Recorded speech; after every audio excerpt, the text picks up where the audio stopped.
What's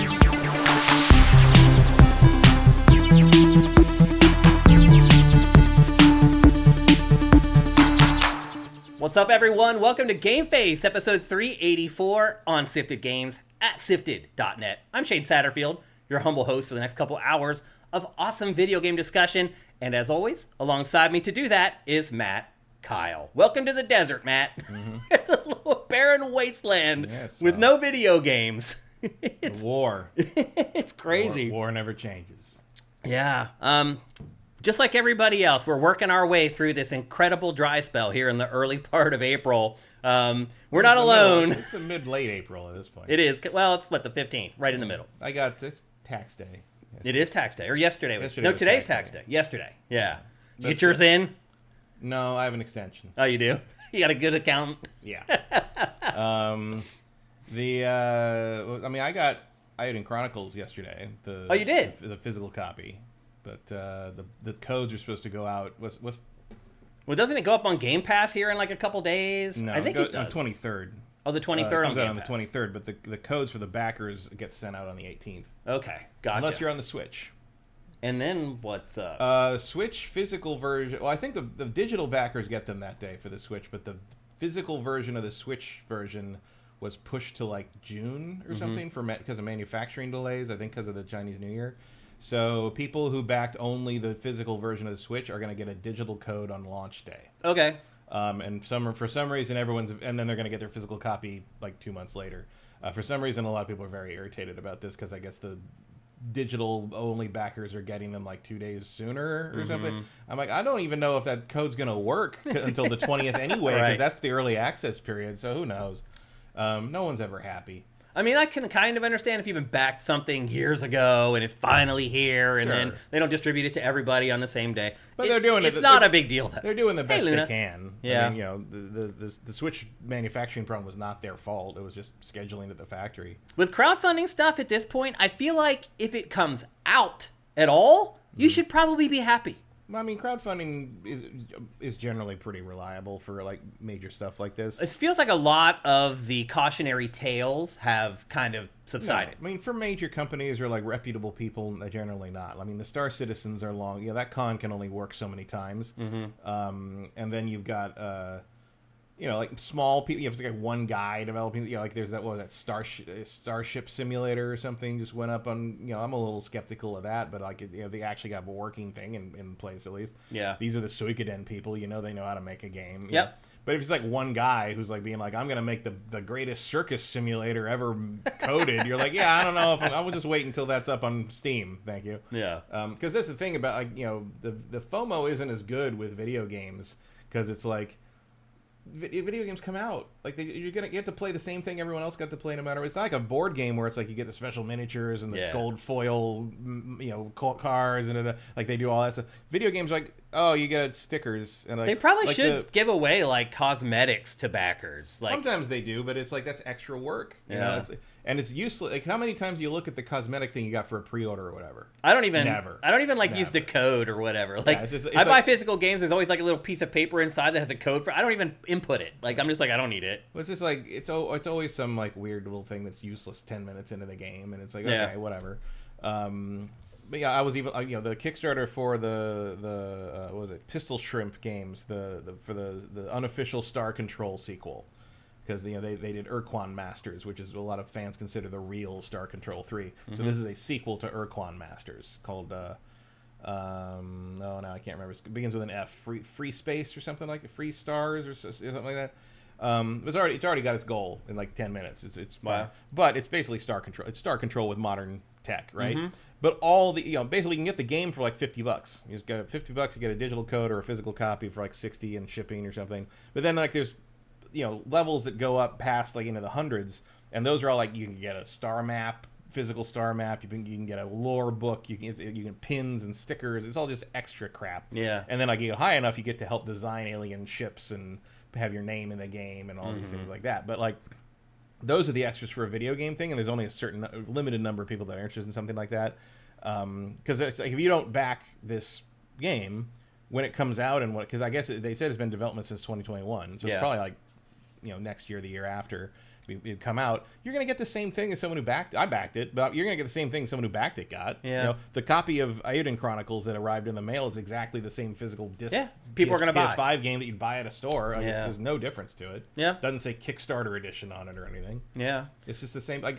There's really no reason to back video game Kickstarters unless you really did think they need your help. And most of the ones that I've done were fine without me. Yeah. Shenmue 3 was fine without me. Star Citizen was fine without me. Eiyuden Chronicles was fine. I mean, I'm glad I did it because I got to play that early. Yeah, that's beta. Right. Yep. And we got to preview it here on GameFace. And look, it's Suikoden. I'll throw in for Suikoden 4 years early. That's fun. I want that. There's no substitute for that. Yeah. Right?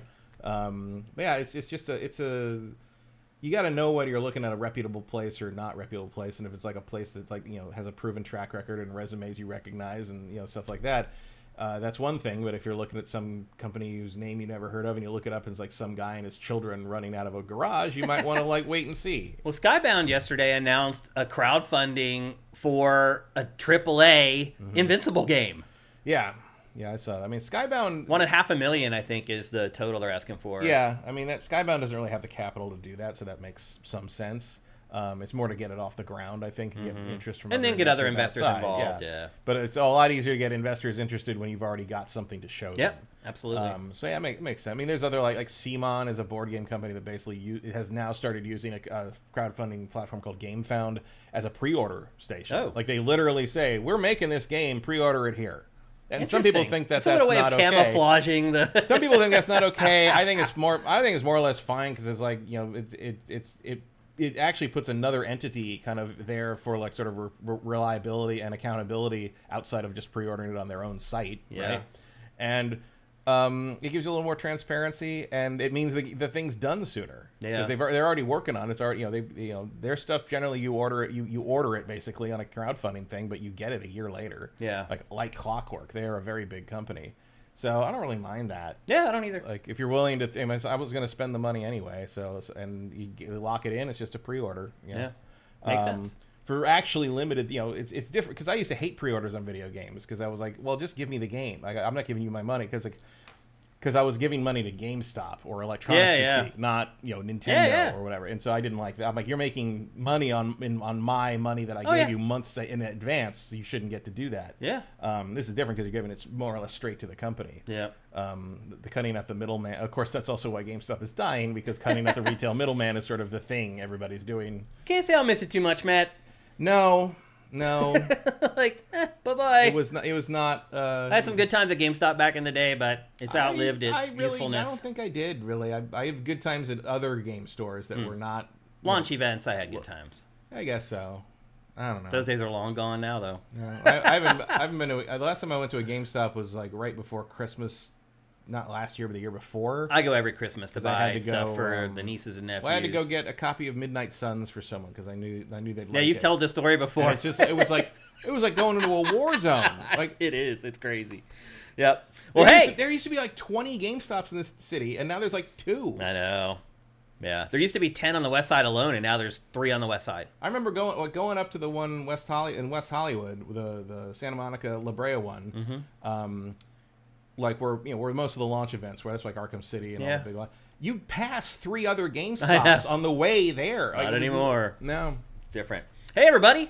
Welcome to GameFace. Hope you guys are doing good. Hope you're having a good week. One thing I realized is I never talk about any of the nuts and bolts of Sifted when we open the show, and that's when most people are watching, so I should probably change that. So I'm going to do that starting with this episode. If you're watching the show and you like what we're doing, and you like the fact that the two of us have almost 50 years of experience covering video games professionally, head on over to patreon.com/sifted. That's SIFTD. For $4 a month, you get all our content early. Pactor Factor a week early. GameFace at least 3 days early. All our other content 4 days early typically. That's where you guys can go to really make a difference for us. It's a little easier when we have the money rolling in from Patreon to be able to account for certain things and be able to work on stuff knowing that we have that revenue coming in. But of course, there's other ways you can help us too. You can just review the show right now. If you're listening to this show on a podcast service, go review it. It makes a difference. Give us 5 stars, even if it's just one word. Awesome! 5 stars. Totally cool. We'd love it. You can also help us with Twitch Prime. To do that, if you're watching on YouTube, that's down below. But overall, I would just hope that some of you guys would start thinking about moving over to our Patreon to help us on a permanent basis. That would be awesome. Let's check in with you guys and see what y'all are up to before we get into our housekeeping. Manny on the Moon, thank you for Twitch Prime. That is awesome. Again, that is a way that you can help us completely for free if you're an Amazon Prime subscriber with Twitch Prime. Shora F, thank you for Twitch Prime. Shora F, I hope you've had some luck trying to find a new gig. He's one of the developers that joins us almost every week on the stream. What else we got here? A Silk Snake. Why don't you finish Rebirth or other games and talk about that if it's a dry spell? Because those are spoilers, dude. We're not going to just sit here and just spoil the ends of games because there aren't any other big games coming out. That would be the worst thing that we could ever do. Nightwing, what's everyone's opinion on Fallout? We're going to talk about it in today's show. We're going to talk about the Fallout TV show. Retro Modern Gamer. Shane's hat from the side looks like it says something naughty. You would not believe how many times I get looks from people wearing this hat who only see the one side of it. And they'll wait for me to turn, and then you see a look of relief come across their face. I like the idea that someone just be wearing that hat. Like, what? Like, just you're a big fan? Like, what? Yeah, well, I am, but... Yeah.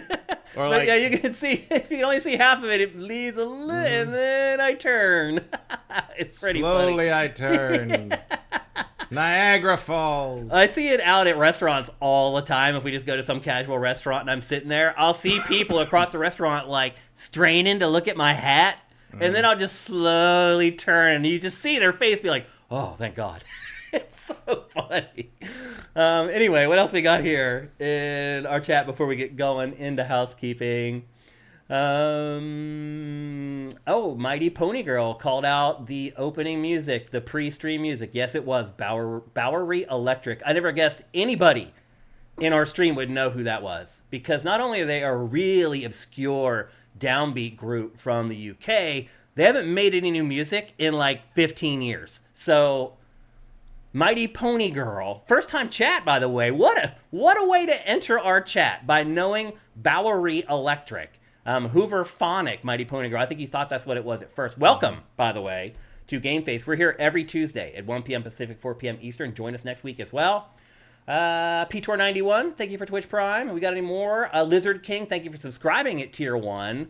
And I think that's all we've got. Again, we're in the middle of the month by now. Most of you guys have already subscribed with Twitch Prime. Listeved, thank you for gifting some subs. Listeved, the awesome Listeved, although it's really Listeve D, is one of our sponsors. He runs LS Cream, and we appreciate him very much, and he's almost always here on our stream. Hope you're doing good. What else we got here? I think that's it. Like a hat you'd see in a Tarantino film. You mean Tarantino film? Or Tarantino? Yeah, Tarantino, yeah. Barry Lomax, Stussy is awesome. Yes, it is. I have way too much Stussy clothing. I think he means if the hat said what people think it does. Oh. I'm surprised Stussy hasn't done that yet, actually. Buck would have that from Kill Bill. Right. Yep. Anyway, good checking in with you guys. Sounds like you guys are all doing good. It sounds like what most people are doing is just going through their backlogs right now. I think I know who Mighty Pony Girl is. Oh, you do? Yeah. There might have been an influx of some people I was talking to about the show this week about a news-related thing. Oh, well. So we might have some new folks from there. Okay. Well, Mighty Pony Girl, you have great taste in music. So that's all I'm going to say right off of the top. Yeah, MPG. Oh, okay. She used to DM the online Dungeons & Dragons game I played during the pandemic and such. Well, cool. Welcome to GameFace. Hope you're doing good as well. With that, I think it's time to get on with our housekeeping. Got another big edition of housekeeping this week, which is good because, again, there aren't a ton of games right now. But I will say we do have reviews for 2 games and kind of a third. And we're going to talk about the Fallout TV show. We're also going to deliver the report cards for the first half of the life cycles for PlayStation 5 and Xbox Series consoles. So we still have, I think, a pretty awesome episode for you guys. Just not a lot of big game reviews. And with that, let's get into our housekeeping. Matt, I think the story from this week that really set off the sifters more than anything was a quote that came from former Blizzard head honcho Mike Ybarra. He floated an idea. He's no longer there. A lot of problems with ex-Blizzard people this week. Yeah, we're going to get to it. And he no longer works at Blizzard. That's important to remember. So what he's saying, what we're about to tell you that he said, is not something that's going to happen at Blizzard. Although it's a little scary to think he might get hired somewhere else. But this is, as of right now, it doesn't... Nobody will seriously entertain this. I would hope not. Ridiculous. But Mike Ybarra, ex-Blizzard head honcho, said that maybe we should come up with some kind of a system where we can tip video games. And he said that, I'm playing games sometimes, and I feel like, I just got way more than my $70 worth, and I want to give you more. Mm-hmm. How out of touch is Mr. Ybarra? On the moon? Yeah. I think, it's not... We just bumped it up to $70, like a year and a half ago? Yeah, and I mean, it's not like it's... I don't understand the motive there, but it's like, if I'm playing a game and I'm like, this level was really cool, I'm really happy whoever designed it that way, or I think this outfit's great, good work to the character designer, or the outfit, like stuff like... I mean, I understand, the wanted to give him some props, but it's like, you expect me to believe if I throw some fucking money in a tip jar on a Diablo 4 server, that the person that I'm actually admiring or appreciating is going to get any of that fucking money? No, it's going to go straight into Microsoft's pocket. That's crazy. Do you feel like, Matt, if there was... The closest thing to that would be go find that person on social media and ask for their Venmo or coffee or something. That's what that is. I'm not tipping you through the fucking corporation. No, because they're going to take all the money. Yeah. It's not going to go to the people you want the money to go to. I mean, that doesn't even work in restaurants. Put in the tip jar. You know what happens to that tip jar in most of those places? It either sits empty, or they put their own money in it to convince people to put money in it. Yeah, we got to start it with something. Right. But then it's like, most people, the servers don't get that. Yeah. A lot of times the manager just takes it. What if what if they were to set up something where we could directly monetize the actual development team? What if they set up some kind of a fund that did get split evenly between all the developers or something? I mean, they'd probably just cut the dev team's benefits or something. You're probably right. I mean, I don't know. No, I mean, if it went completely around the publisher had nothing to do with it, maybe we set up a website, Matt, and we call it tipyourdeveloper.com or whatever, and we figure out who the developers are for each game, we get them in, and we say, hey, if you want to tip this game, tip it, and then the developers get all the money directly, and publisher X, Y, or Z gets none of it. I don't think that's actually possible. It sounds really complicated, yeah. And pretty much impossible. Maybe for something like Hello Games, but not for what if I want to Diablo Ubisoft? It's it's 1,000 700 people in that game. Was everybody get half a cent? Everybody ended up getting $2 or something. Yeah, it doesn't make any sense. Yeah, and I don't think there's an appetite for people to want to tip. No. I hate to say it, but I think most people feel like we're spending enough on video games already. I don't think the average person looks at a $70 game and is like, you know what? I didn't give enough. I don't know if anybody that feels that way that's a consumer. That's a very rich guy perspective. Yeah, it's like, hey, I'd like to throw $20 at this guy for no reason. It's like, okay, then fucking call him, dude. You're Mike Ybarra. You probably can get anybody's number in the industry you want. That's what happens when you leave a company and you leave with a $10 million parachute. Mm-hmm. They do not think like the average human being. No, and most people are smart enough to figure it out. If I pay $70 for a game, how about you just pay the fucking developers enough that they won't feel the need to take tips from the people playing it? Well, the way this works is there's no responding to Mike Ybarra. But that is what I would ask him. It's like, no, why aren't you just paying your people enough that we don't have to tip? And then if you're not making enough money off that game, then increase the price of the game to $80 or whatever, and then see how the market reacts. Also, I know a lot of developers, and I've never heard one say, I really liked it when that person complimented my work, but I wish they'd given me $5 at the same time. That's just not a... Yeah. I feel like most developers feel like they're well compensated for their work, generally. I hope so. They should be. It's like, it almost feels like it would be an insult, frankly. It's like, what, here's it's like flipping a dime to the guy. It should be insulting to the publisher. You'd think. The publisher but no. It's never going to happen. I guarantee you there's some executives that saw that story and were just like, oh, we could pay them less if we found a way to make that happen. It's like, we want to crowdfund the salaries now. Yeah. I guarantee you there's some people that's like, can we... no, most states, I think, have labor protections that prevent that unless you're, working in a bar. It's just such a dumbass rich guy thing. It really is. So out of touch with the average human being, the average person who has to work for a living. Mm-hmm. It's like, who already paid $70 for this game, and it's like, I'll make it $100 for that. It's like, okay. Yeah. Like, what? Why? Like, why would you do? I mean, we were having enough trouble like with that with like Ubisoft trying to charge for like Ultimate Editions of things and stuff. Right. They're already doing that. We're gonna get to an Ultimate Edition here in a little bit. That's got some people all rankled. Yeah, which I admit is confusing. To Yeah. me because it feels like a bunch of people just showed up from 2005 and We're like, don't "What happened?" understand what has been going on for 15 years. Like, It's possible. What do you think the chances are of something like this ever happening? 0. Yeah. I mean, I guess it's possible that some weirdo, like, libertarian Ayn Rand fan indie studio owner might do something like this at some point and hope that that means he doesn't have to pay anybody's health insurance. Right. But, like, on, like, a mass scale, Because no. you know that's what would happen. If we started tipping them, they would like say, "Oh, well, we don't have to pay for your health insurance anymore then." Yeah. Now you have that money.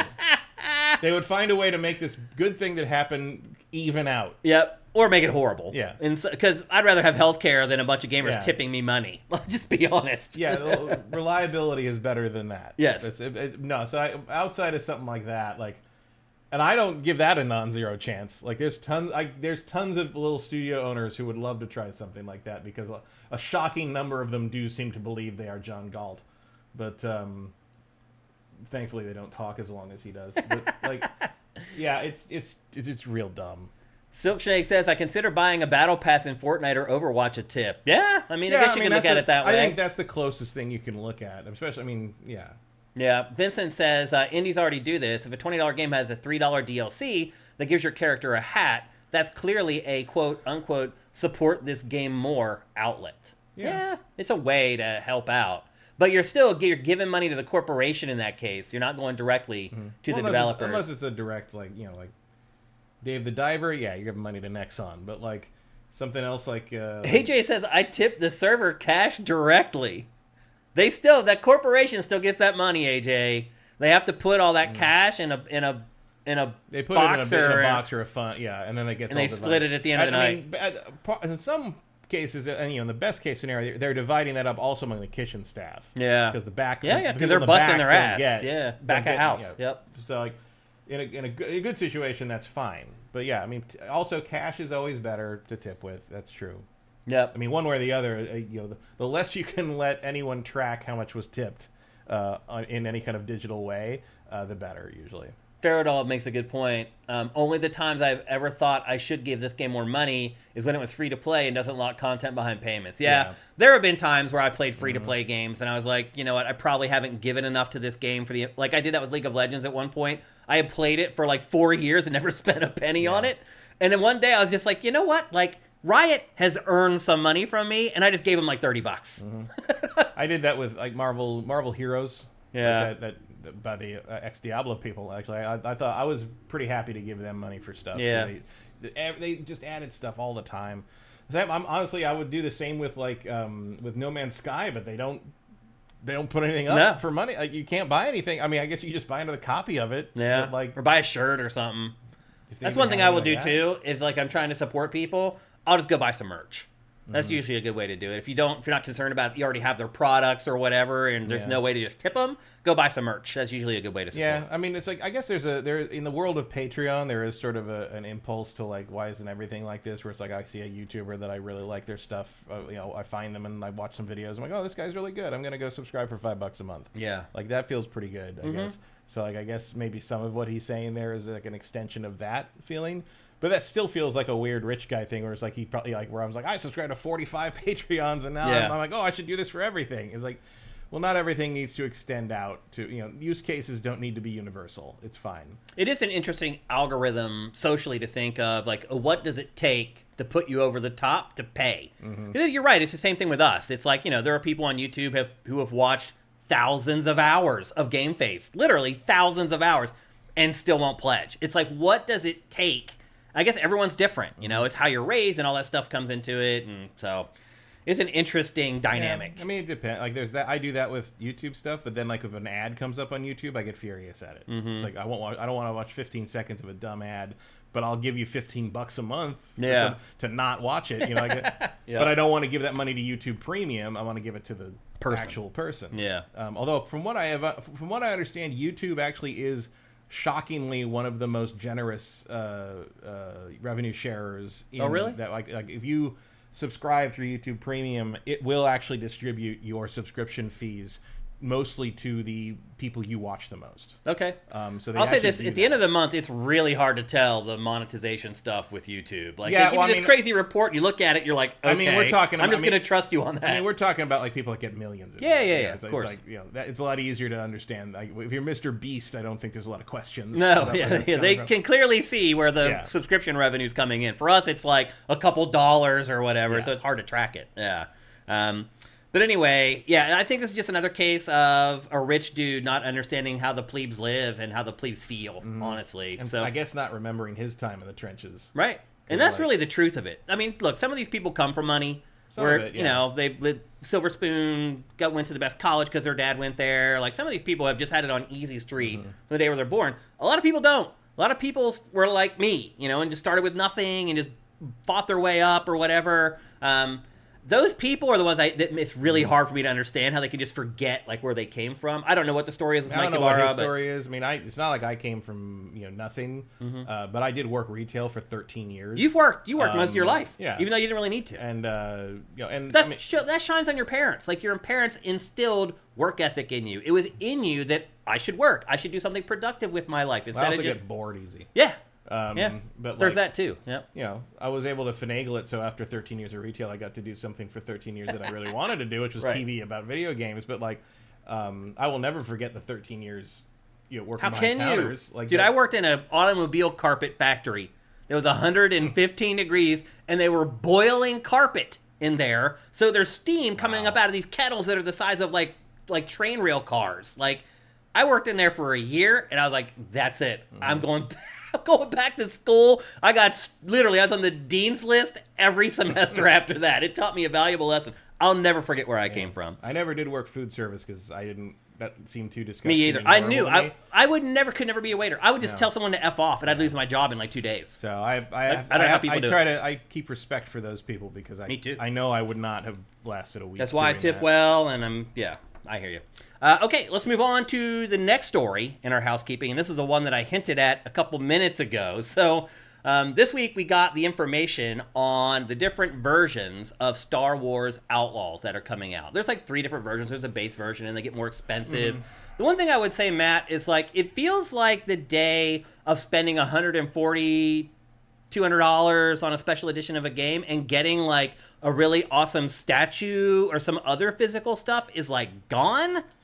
I mean, I honestly don't pay attention to that anymore. So these special editions have nothing physical at all. Yeah. They're all just digital in-game stuff. But one of the important things that is being held behind that gate is the Jabba the Hutt mission. That was a Jabba the Hutt mission. And this is the dumbest controversy I've heard in years. So today, Ubisoft came out and clarified. They're like, look, that one mission is going to be locked behind it, but Jabba is one of the main factions in the game, and so you're going to be doing tons of other missions for him. Also, they've done this forever. Yeah, like there's always like some bonus mission or pre-order mission or so. It's going to be some fast little fetch thing that you don't even notice happened, and it'll be added in. It's just, you get it with a season pass. I think what set people off is that this new trailer we're seeing right here, other than the Carbonite shot, the shot with Jabba is a shot that everybody was like, oh. Right, but he's in the game. Right, but then like the next day it comes out that like his mission, I understand why people overreacted and freaked out, but you're right. Now that we know the details, it's not that big of a deal. The bigger deal to me is they're charging $140 for a special edition of this game that is like nothing valuable in the edition at all. $140? Yeah, like $139.99. There's 2 versions. There's one that's $129 and one that's $139. I think it's regular $99 and $120. Oh, really? Yeah. I thought there were 2 that were just $10 apart. I don't think so. I didn't put it in my notes. There's the version. There's the regular one, and then there's the $100 one that has the season pass with it, and there's like a $120 one that has like a couple of bonus pack, like because I think they're doing the thing they did with Assassin's Creed where they add they have like the cosmetic packs of outfits and stuff. I think that's even one of the pre-order bonuses. I think like the extra expensive one comes with like 2 of those and like a bonus thing. Yeah. But it's all very standard pricing for all this stuff. You should also mention, too, that, by the way... Also, you'll be able to buy, I'm sure, because this is how they did it with the Far Cry games and with the Assassin's Creed games, those cosmetic things that come with a super expensive... You'll be able to buy those separately if you want. Yeah. With the Ubi bucks or whatever it is. Well, the other thing we should remember is that this isn't technically locked behind the more expensive versions. No. It is a part of the battle pass. So you can... It's just a bundle. Which is, I mean, it's a little insane to have a battle pass in a game like this. It's not a battle pass. It's a season pass. Season pass or whatever. And I've had season pass... You know what the first... I looked this up because everyone was saying, like, season passes in a single-player game. Like, yeah, they've had that... They happen. A season pass is a bundle of DLC. A battle pass is a grind multiplayer thing. That's the Fortnite thing. You know what the first season pass was? I looked this up. You mean ever in games? Ever in game. Like season pass of bundled DLC Let me that guess. aren't out yet, but you can buy it now. Rainbow Six Siege. No, much earlier. Way earlier than that. Yeah. You're not gonna guess it. Okay. What is it? L.A. Noire. Oh. 2011. Interesting. I don't remember that. L.A. Noire had a season pass for all the upcoming cases that you could just buy basically like.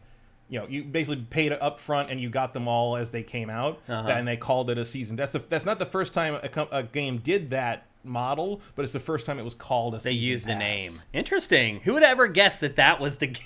Who would ever guess that Rockstar was that forefront of monetizing things excessively? I definitely would have guessed that. But it's the same thing that Ubisoft and several other companies have been doing for 15 years now. It's a season pass. It's the DLC, the expansions that are going to come out in the future. I think you get like $5 cheaper if you buy the season pass versus each one individually.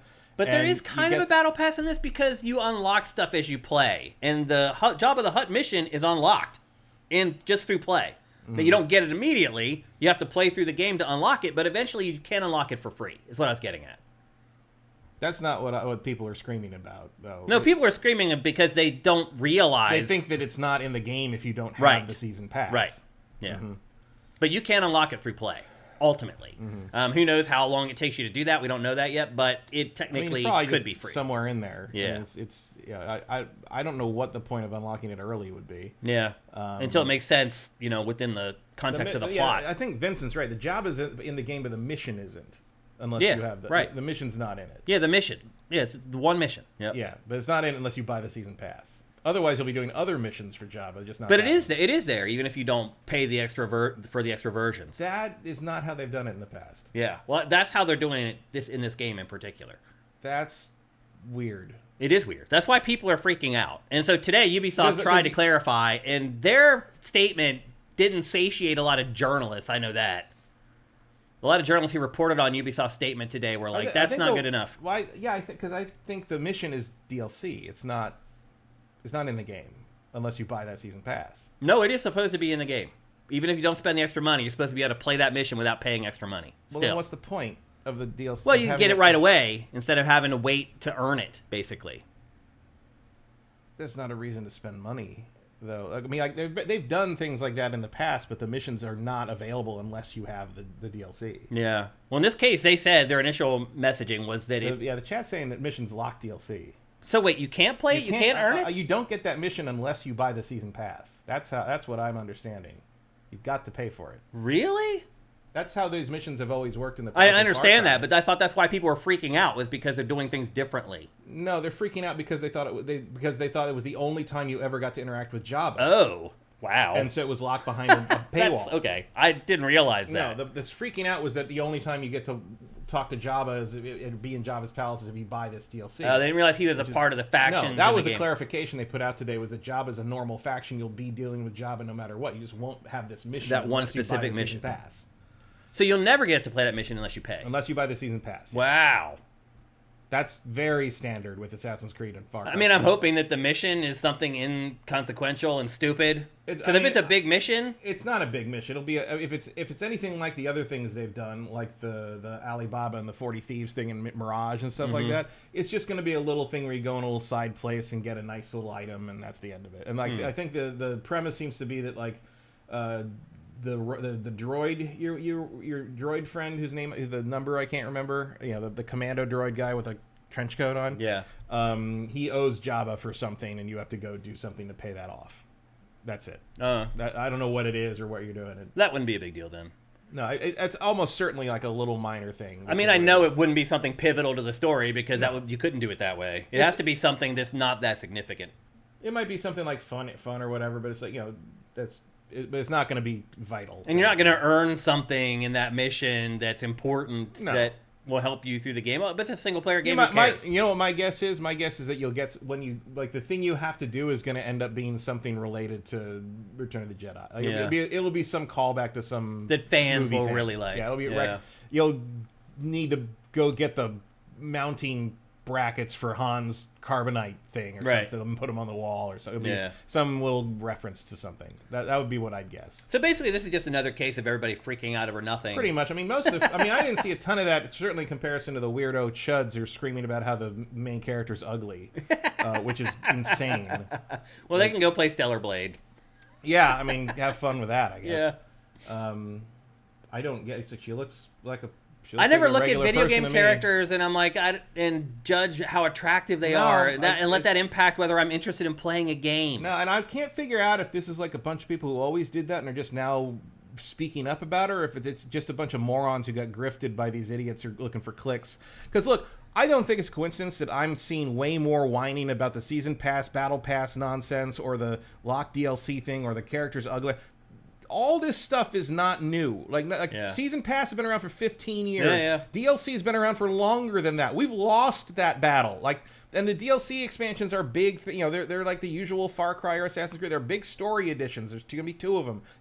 Avatar has the same thing. Mm-hmm. This is not new. It's but all of a sudden everyone's whining about this game. It's Star Wars. Because it's Star Wars, and that's where the right-wing dipshit grifter people on YouTube are trying to whip. They want some clicks. They want some media. Whip everyone into a frenzy. Yeah, and then it filters down to shit like this, and we have to talk about it on a show that's usually more respectable than that. So it's fucking stupid. Yeah.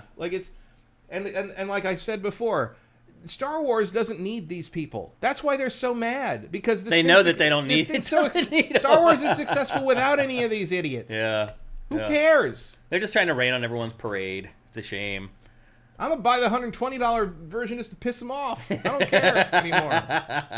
Well, you can certainly afford to make that statement, that's for sure. I mean, look, the $120 version isn't very interesting to me because it's cosmetics. The $100 version, because I know I'm going to buy the season pass one way or the other. So I might do that. But, I don't usually go for the big... if you had the $120 version had the season pass as part of it, I might go for that. Yeah. But the fact that the only bonus for that is just, some cosmetics I know I'm not going to need... or want. That's not as interesting. Especially because I know I can buy them on the game store, like the Assassin's Creed and Far Cry games... later anyway.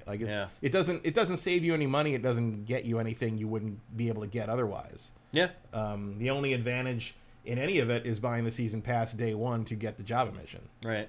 And spoilers, I don't actually care about Jabba the Hutt that much. Really? So I've never been a big fan of the underworld smuggler creature bounty stuff hunter in Star Wars.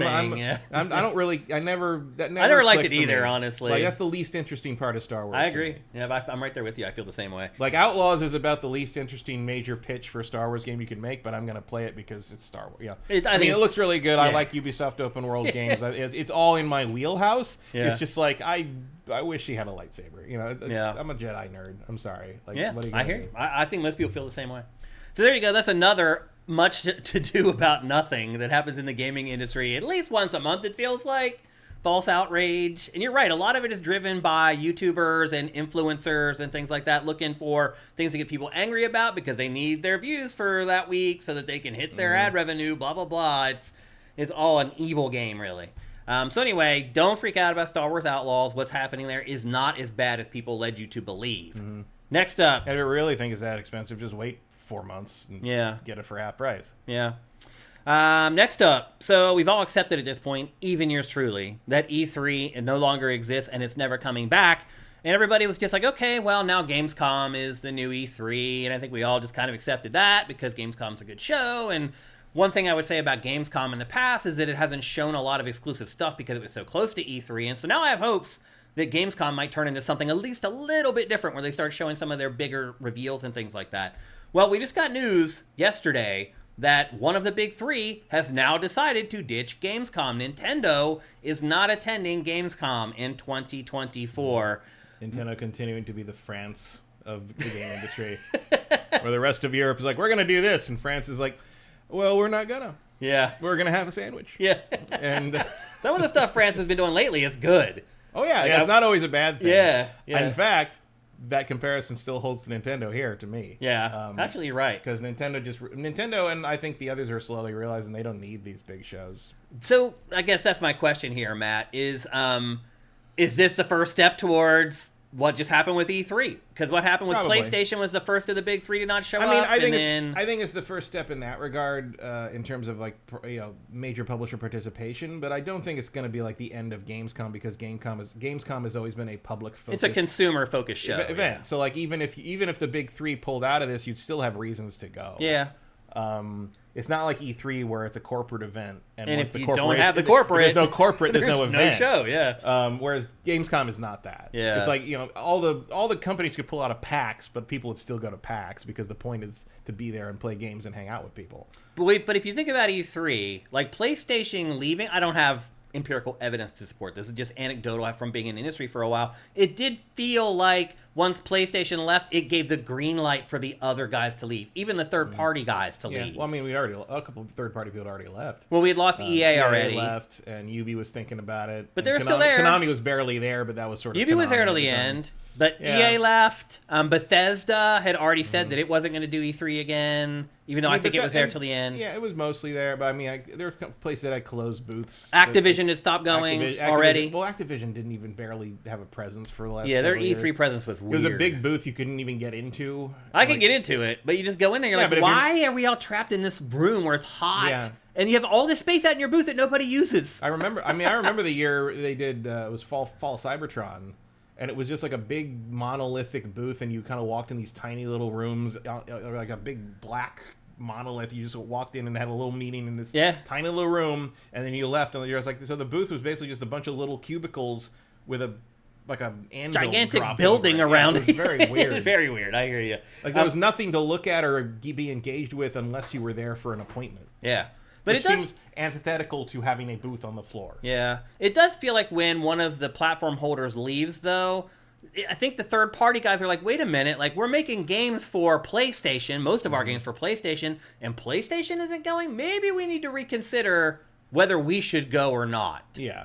I feel like there was at least a little bit of that. So it does make me a little nervous about Gamescom, that maybe over time it could end up becoming like a PAX where you have a couple of the big boys, but mostly indies. I think it might, but also because it's the only thing of its kind in Europe, really, I think it's got an advantage there too. Yeah. I mean, the European devs are always going to go there just to like show their wares, more or less, even if the big publishers don't. Yeah. And that's probably enough. Yeah. I think part of it is also that, like, I think for Nintendo, this may extend it eventually to Sony and Microsoft. I don't know. I'm sure for Nintendo, it's like, well, we're not designing these demos and these presentational things for E3. That's what they used to bring to Gamescom. Yeah. So why would they I'm sure that was barely worth the money they'd have to and time they spent to do those two shows. Now there's only one show. We're like, we're just not going to do that anymore. Like, we'd rather have our developers working on the game. This is also, by the way, the final nail in the coffin for Switch 2 coming out this year.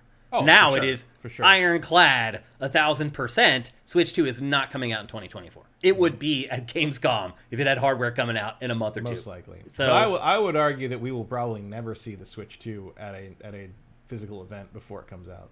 I think you're right. There isn't one. They maybe at GDC. GDC would be, I think, maybe a week before. Like, you might be able to see them, as they ship to retail at GDC. Maybe DICE. I don't know. Like, but there's nothing. It wouldn't be at DICE.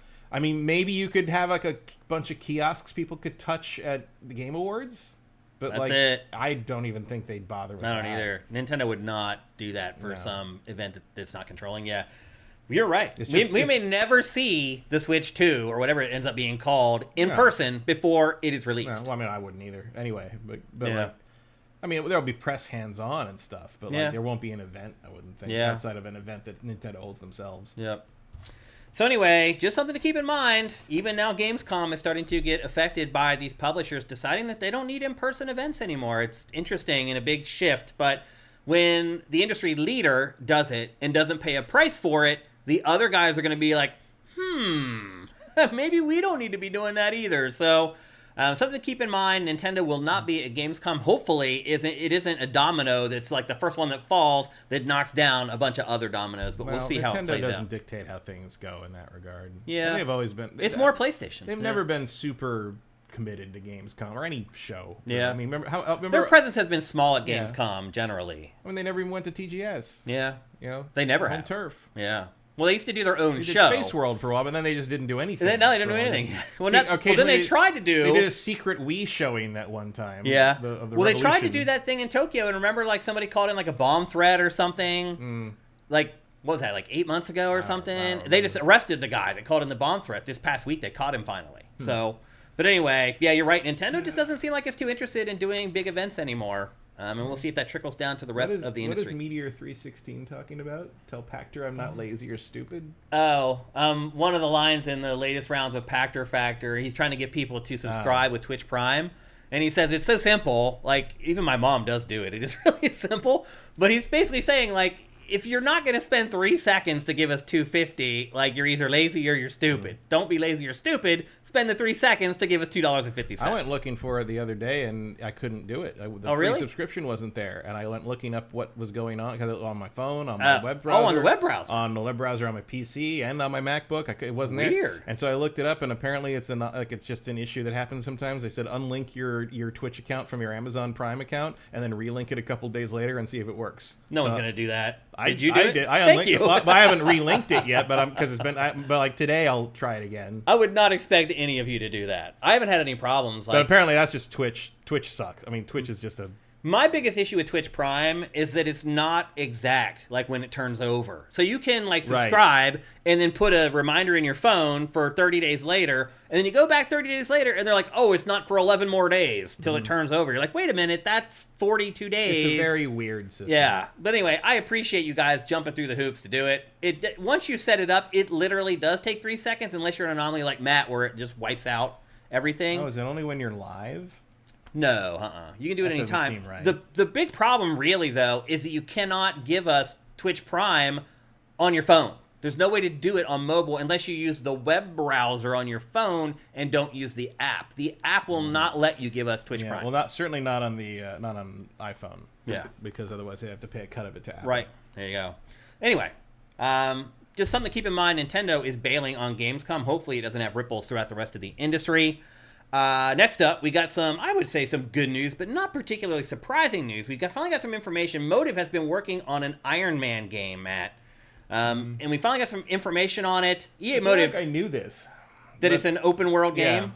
But I don't remember why I knew that, so maybe I wasn't supposed to know it. I don't remember. It's either that, or maybe you just assumed, because it's like, they'd be stupid. I mean, the one that came out in 2008 was. So. Right, it's like, when you can fly at supersonic speed, is there any other choice besides making it open world? I mean, I guess you could make it like an Afterburner clone. I mean, you could fly to one end of the level to the other in like 2 seconds. Like, it kind of has to be open world. But anyway, that's what invisible walls are for. Yeah, Motive is turning into this like utility developer for EA. It feels like, because not only is Motive working on its Iron Man game, which hopefully will be awesome, it's also now working on Battlefield and like a bunch of other stuff at EA.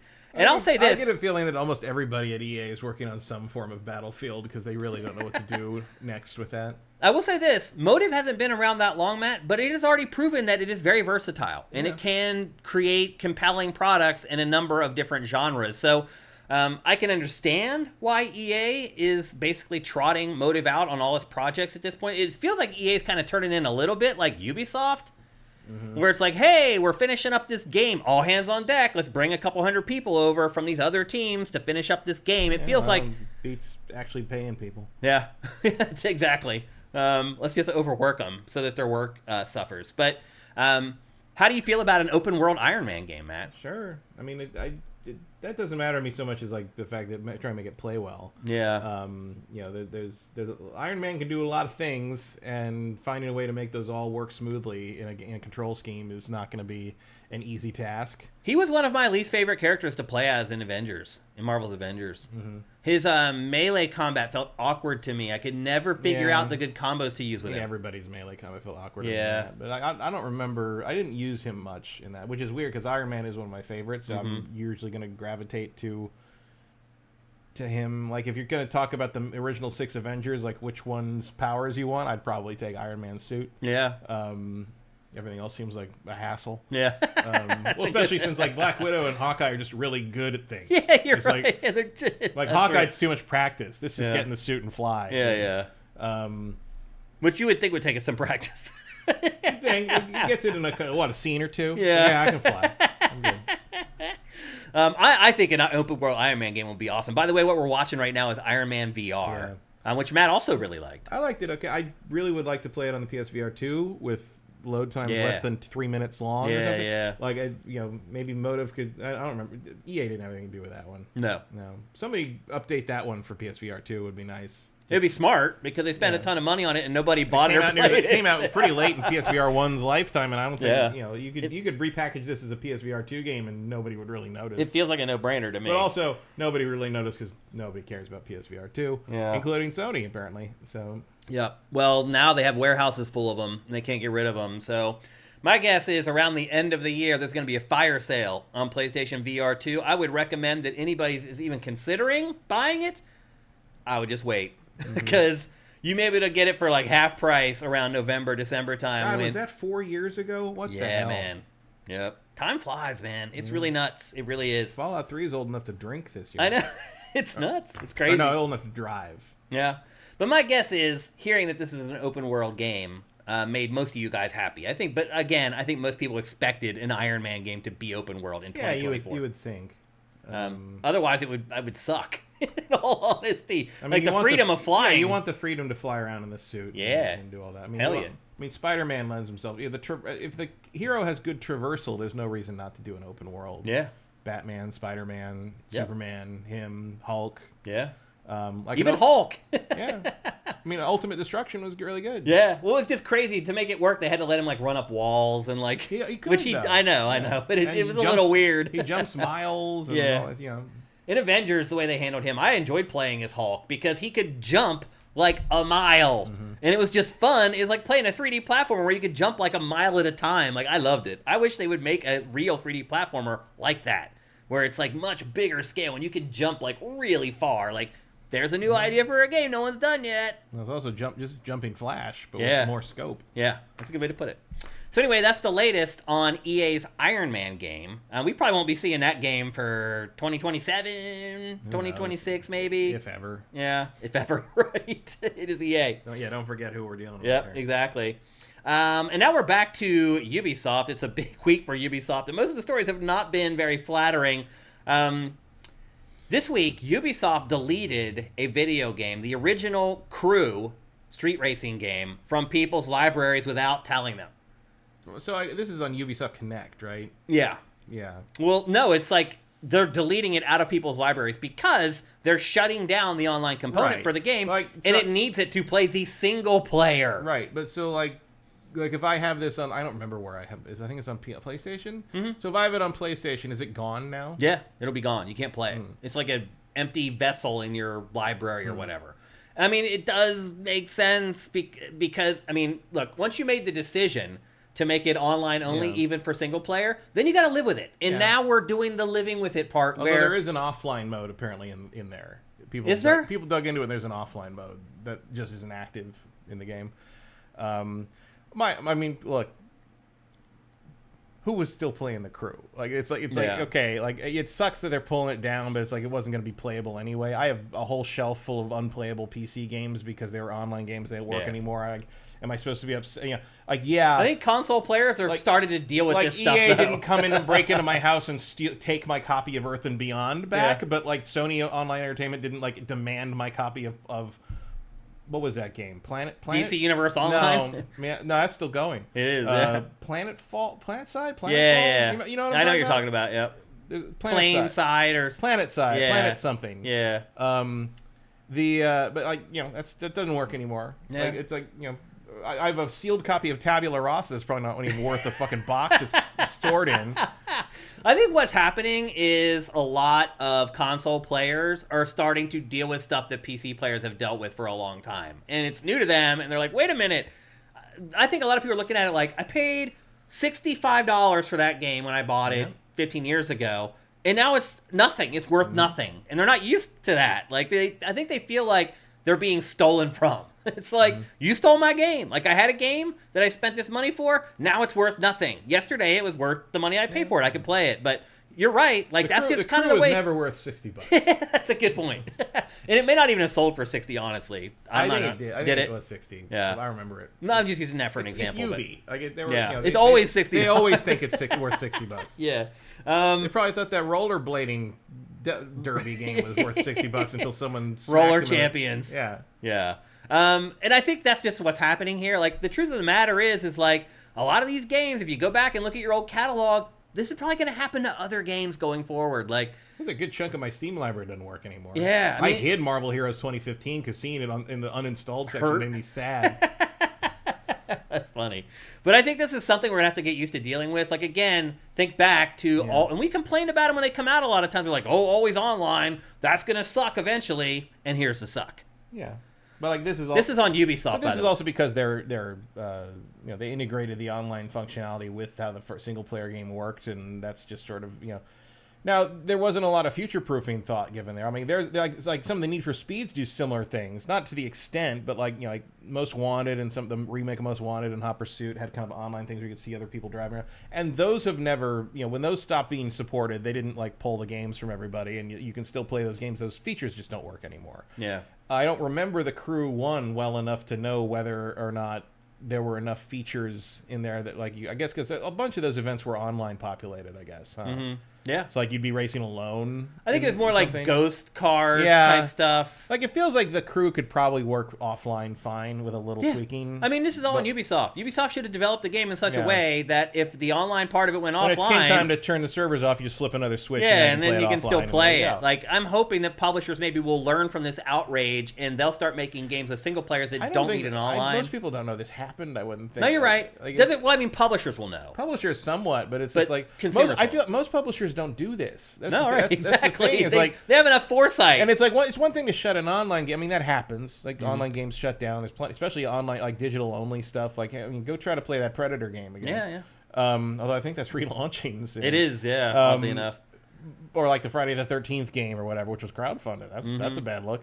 But like it's the pulling of it from people's account. I mean, it's funny because it's like it's not any use to you anymore. Yeah. It doesn't work. It's just the idea that it's. But it's just like the idea that they just do that is weird, right? Yeah, it is. That's not PT. That's not a demo that somebody downloaded for free. That doesn't mean anything. They paid for it. It's like you pay. It's like I have earned the right to have that thing lay as a corpse in my. If I want it to. Yeah. So I don't mean. And it's just like what harm does it do to just leave it?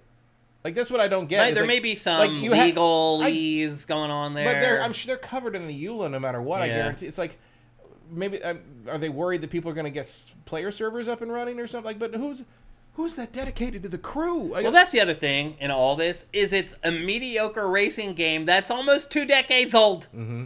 Like, if you're really bent out of shape about it, I feel like that's just false outrage at this point. Like, who's still playing the Crew, the first Crew?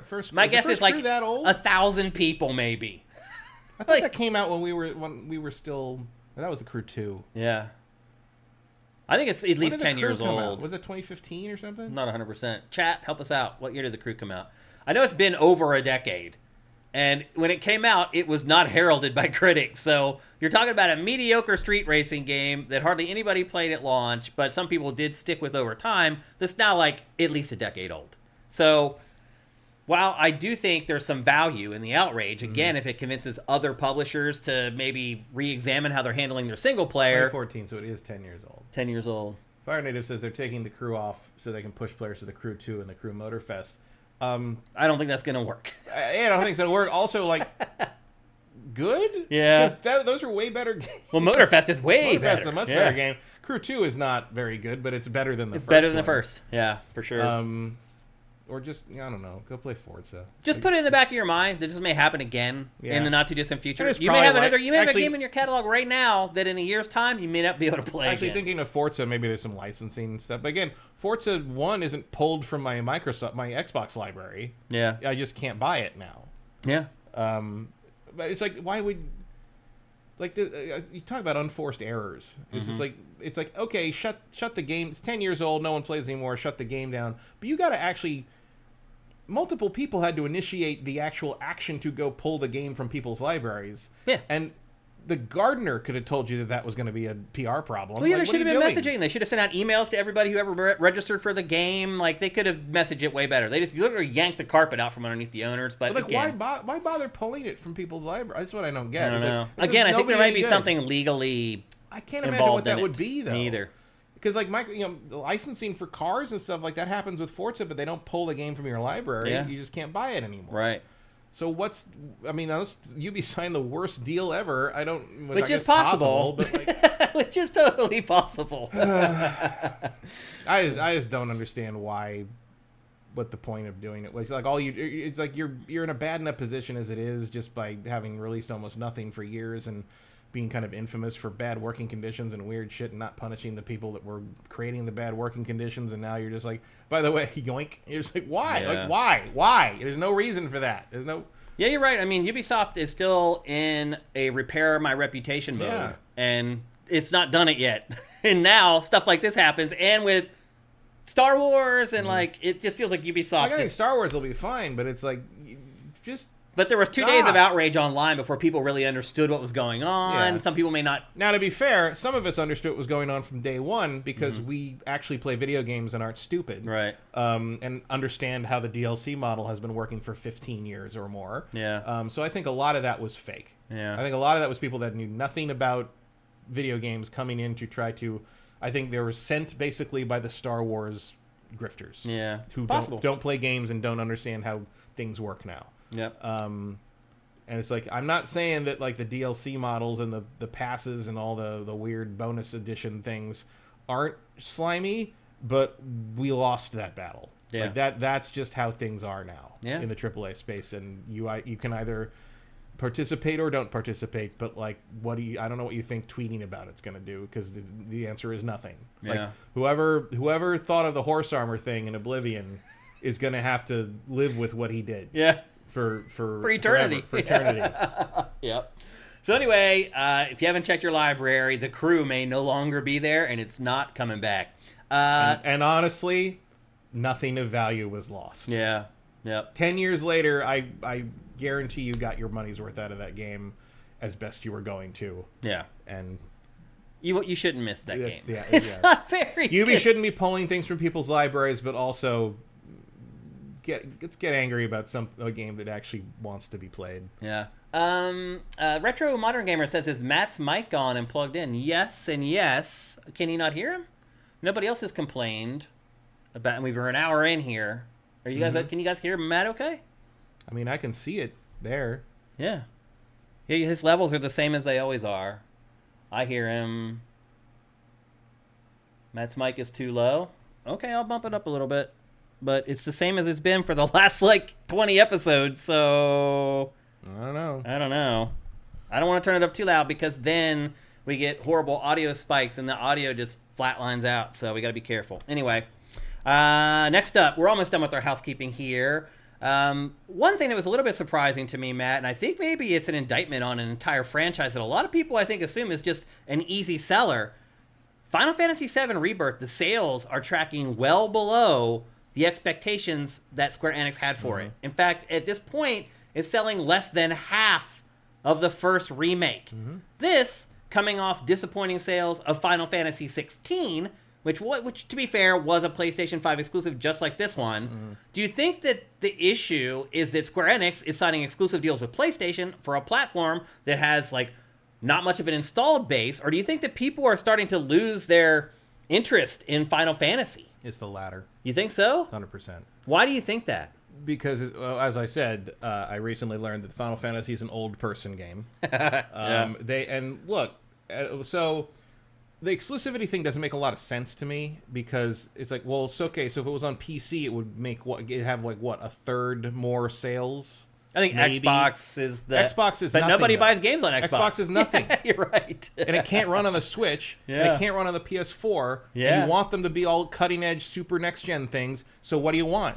That's what you get. It's going to be a PS5 exclusive, and it's going to sell what this is. And it's selling. Is it selling half of what the first? So far, it's sold about half of the first remake, which is not shocking to me, because everyone played the first remake. Yeah, because Final Fantasy VII Remake sucks. Yeah. And like most people thought, like about half the people who played it saw no reason to play the next one. Yeah. And I think what we're seeing here, Matt, is a little bit of vindication of our opinions of Final Fantasy over the last like 12 years. Like, yeah.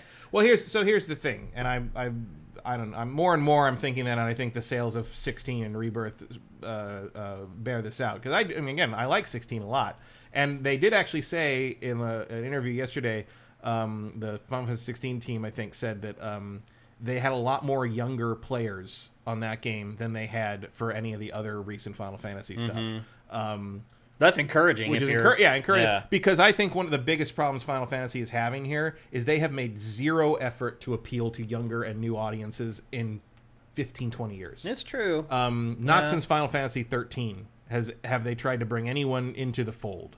And you are basically you're doing these big remakes of this 25-year-old game that honestly did not sell that well by modern standards. By that standards, then absolutely sold like 2.5 million copies. Well, it used to be if you sold 1 million copies of a game, that's a franchise. But like that thing's you're gonna make 4 more of those things. You know, like there's just not that many Final Fantasy VII fans anymore compared to the critical mass of a major hit in the modern industry. Yeah. And so the first game, I mean, I know the second game has sold a little over 2 million copies.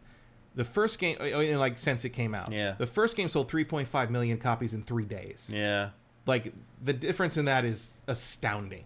Well, this sold like 2.5 million in the first week, and then a cliff. Yeah, because they had early adopters, and that was it. Like it feels like that's the audience. That's it. You have about 2 million people who are interested in this series. Do you remember, Matt, how people freaked out when the Final Fantasy VII Remake was announced? It was like the industry was set ablaze. People lost their minds. Yeah, because the industry was mostly staffed by people who are the right age to have been fallen in love with this game when they were in their formative years. Now, you and I mean, to be fair, we were not in that train, but I was too old for this game when it came out. Yeah, I was 21. Yeah. And it was a little juvenile to me. Now, it was no Shenmue 3 with people flipping backwards out of their chairs. No, but honestly, if there had been live stream reactions at the time, I'm sure they would have. Isn't it funny how, like, you look at Shenmue 3 and the Final Fantasy VII Remake, and, like, this stuff gets announced, and you and I are kind of lukewarm on it. We're like, we'll see. People tell us that we're crazy. We're out of touch. We don't know what we're talking. And we end up being right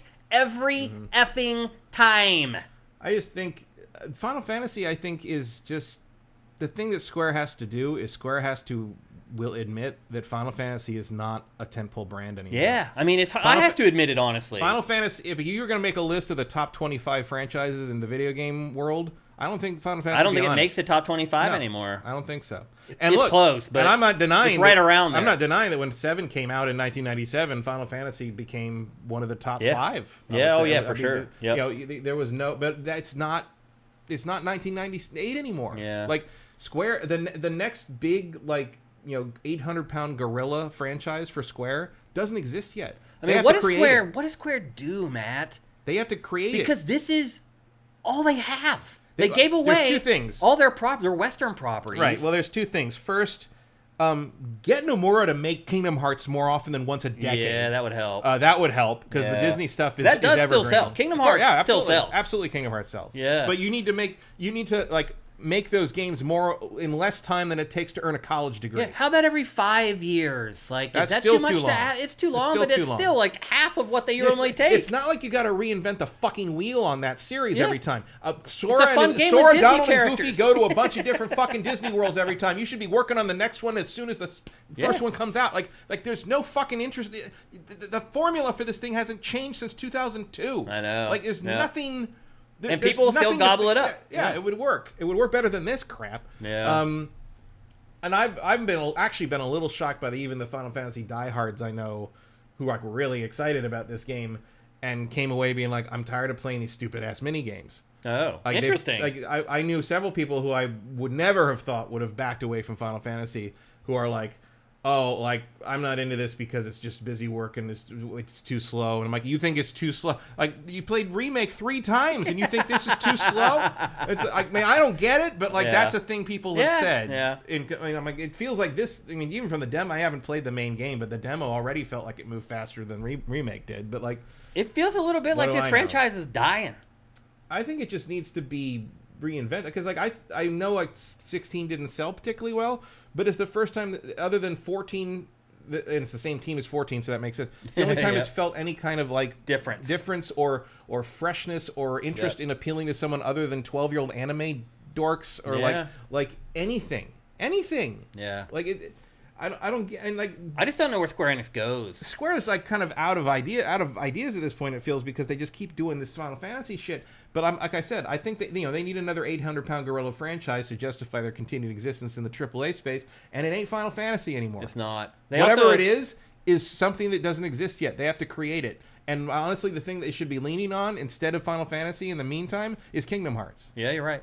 The other thing they announced is that the third and final entry in the Final Fantasy VII Remake trilogy will come out in 2027. Mm-hmm. So they're only giving themselves 3 years to finish that game. Which is, I mean, a lot of that, I think, again, now that they have the big open world in this one, I think that's a solved problem. They just need to figure out a way to have a fucking airship in it. That's all. The high wind just has to be... That high wind is the big X factor of the next game. Yeah. That's all. I wonder if, because it's on such a short development cycle, if the game won't be as long, because this game was too damn long, man. Yeah. There's no reason I think it will be, though. Because I think they'll just recycle a lot of the stuff that's in this. It's possible. Or maybe they'll come to their senses and be like, hey, people don't want to play 70-hour JRPGs I mean, here's the thing, though. That's not why this didn't sell. No, you're right. Yeah, it's not the like tone, the look, everything. Yeah, but you also can't completely change that for the third installment of a remake. Oh, no. You're logged. I mean, that's kind of. I guess that's kind of the good news, is regardless of how badly this is selling, it's not bombing, but it's obviously not performing up to spec, which is like sort of a Square tradition at this point. Yeah. No matter how well a game does. You're gonna get the third one. Yeah. Like, they're committed. Yeah. Like, it's not gonna stop them from making the third game. So don't worry about it. I wonder how many more mainline Final Fantasy games can sell horribly, basically, relatively speaking, before they start moving away from the franchise. I mean, because you got to remember also, their entire mobile catalog is Final Fantasy. Right. Well, that's still doing fine, as I. Oddly enough, the mobile games that's Japan. That's Japan, yeah. I mean, you look at the differences between, the Japanese sales of Final Fantasy VII in 1997 was 2 million something, and the Japanese sales of this was like 300,000. Yeah. Well, I mean, sales in Japan in general are right. Just well, because it's not mobile has just dominated that market in a way that I don't understand. It doesn't scratch the same itch for me. Yeah, me either. But clearly, the demographic there doesn't have a problem with it. I mean, there's a lot of young kids in America that feel that way, that have grown up playing mobile games, and they're not interested in playing long. Most of the ones I know play what I would call real games. They might be playing on a tablet, but they're still playing Minecraft or Fortnite or whatever. It's not like these stupid little fill a bar games. Yeah. I don't know what's popular over there. I mean, I guess maybe Grand Blue Fantasy kind of stuff. That stuff works. Mobile is just a much bigger market there. Yeah. It's really changed drastically over the last decade. It's also because you don't spend a ton of time at home. Yeah. You're always on the road. Yep. That's why people were like, why is the GameCube so small and tiny? And it's because the size of things matters in Japan. Yeah. Well, I mean, we used to ask, what's the deal with, living in these tiny apartments and stuff. And most of the people, the hip young kids who are being our translators or, showing us around or whatever would be like, mostly you work here to make money so you can go out and do other things. Yeah. You don't spend a lot of time at home. They get off work, they go out and drink and eat, and they go home and pass out. Fun party. And when are you playing games at that point? You play them on your phone when you're transitioning between different events and activities. Yeah.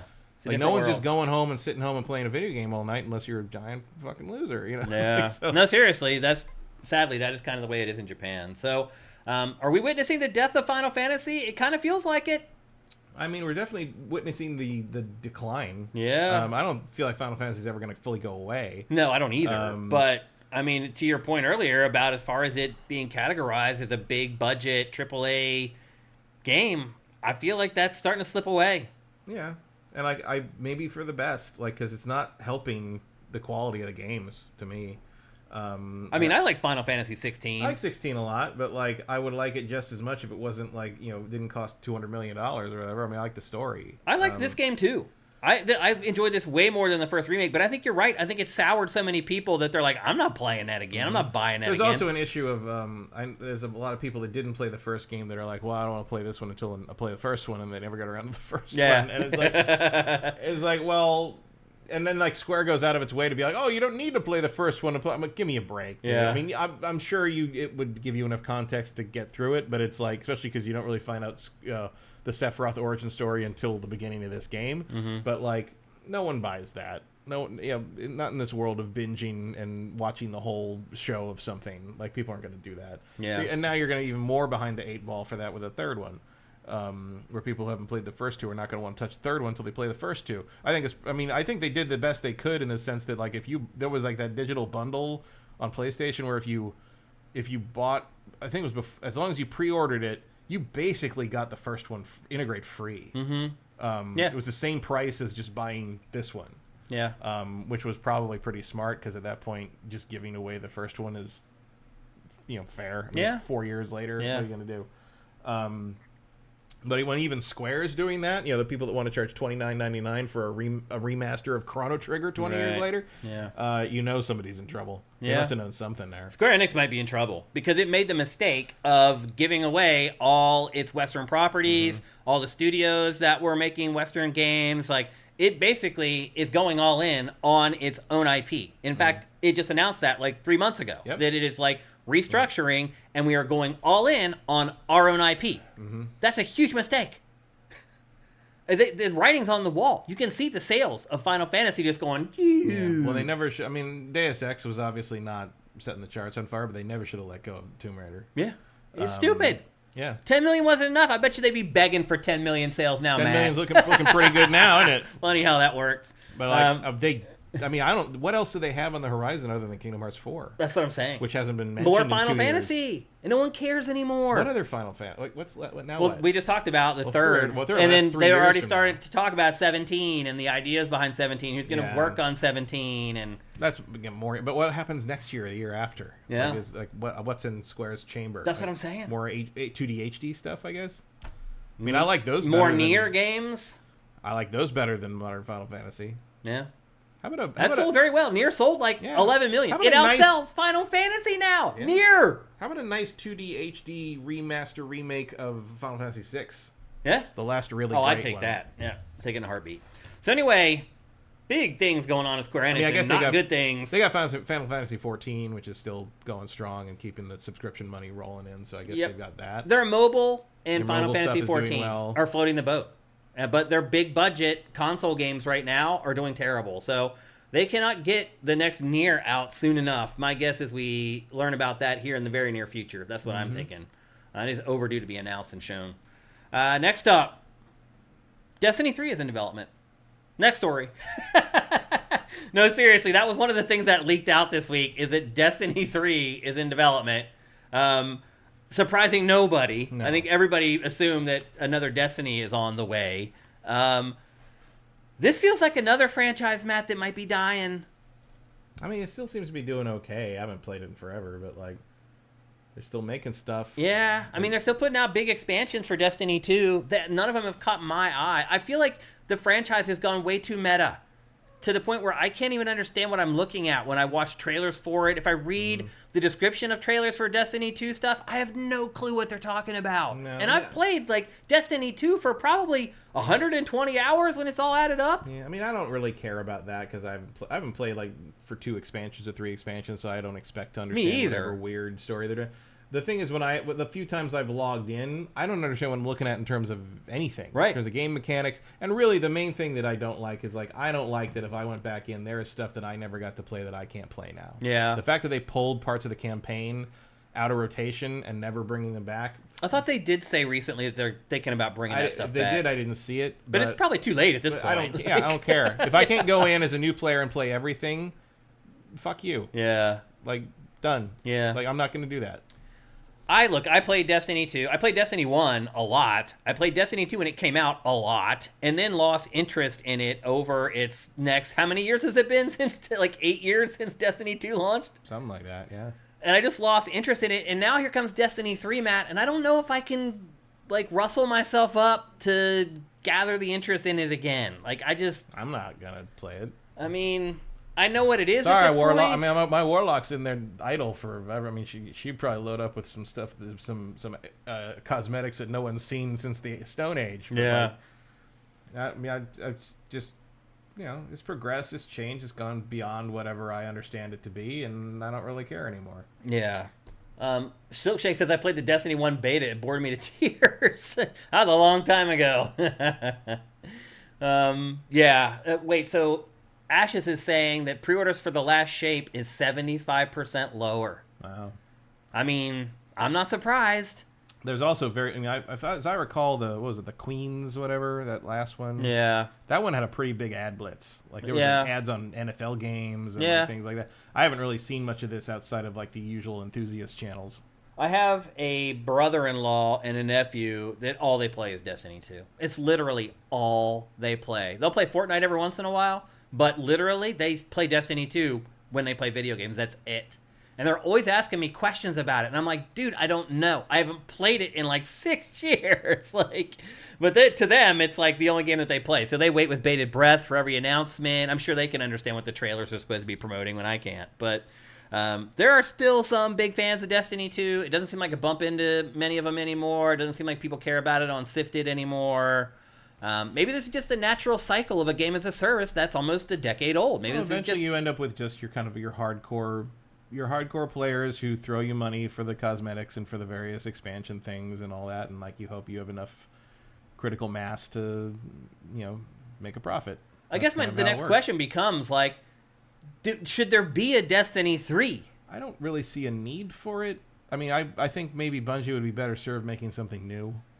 Marathon, obviously, it's working on. Yeah, well, that's not really. But that's oldish new. Yeah, and it's not the same thing.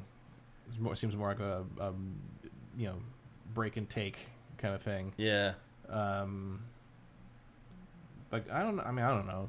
I would like to see something. It wouldn't be bad to see something new out of Bungie after however many years it's been. I think that's probably the only way they're going to reinvigorate interest in Destiny is to release Destiny 3. I don't think you could release some crazy thing for Destiny 2 that people like you and I are like, oh my god, it flips the script, it changes the game at its core. And I think people still will be like, nah, I'm good. I feel like it will take a sequel for people to care. Somewhat, but also like if you don't let people take their shit with them. Oh, that's a deal breaker. You better plan for that. I would say Bungie wouldn't be dumb enough to do that, but I'm unpleasantly surprised on a weekly basis at the dumb things that people in the industry do. So I guess maybe I shouldn't be surprised. Yeah, I don't know if that were the case. But Destiny 3 I would think is in they'd development. think ahead to that, where like people who've sunk 10 years of cosmetic costs and work into that game. You have to be an idiot not to carry that stuff over. But again, we've seen really, really dumb stuff before. So we'll see. Next up, Lawbreakers. Remember that game? Remember Cliffy Bree? Remember Cliffy Bree? Cheesy man. I don't even remember him, apparently. No. You remember Cliffy B, the creator of Gears of War? Remember how he started his own studio called Boss Key, and he launched this little hero shooter called Lawbreakers, and it did terrible, and the studio went under, and he felt horrible, and the whole saga, and then he started... Not before 2 weeks of Radical Heights. Yeah, that's right. That was their Save Us game, which was their Fortnite. Just so weird. It was so bad. That game was so bad. It was barely an alpha. Yeah. Well, Lawbreakers is coming back with the help of fans. And Cliff has really nothing to do with it. No. He's supportive of it, but he's not involved. Yeah. Which I have a feeling eventually he might get involved. Like if they're like, hey, Cliff, we need this little piece of code. His wife was already playing it on her stream. Yeah, so clearly they're supporting it and involved in that way. Yeah. I don't think he has I mean, I wouldn't think that would be a thing, but I'm sure if they decide he could ask one of his programmers for a little help or something. If they wanted to do events or something, I'm sure he would participate or something like that.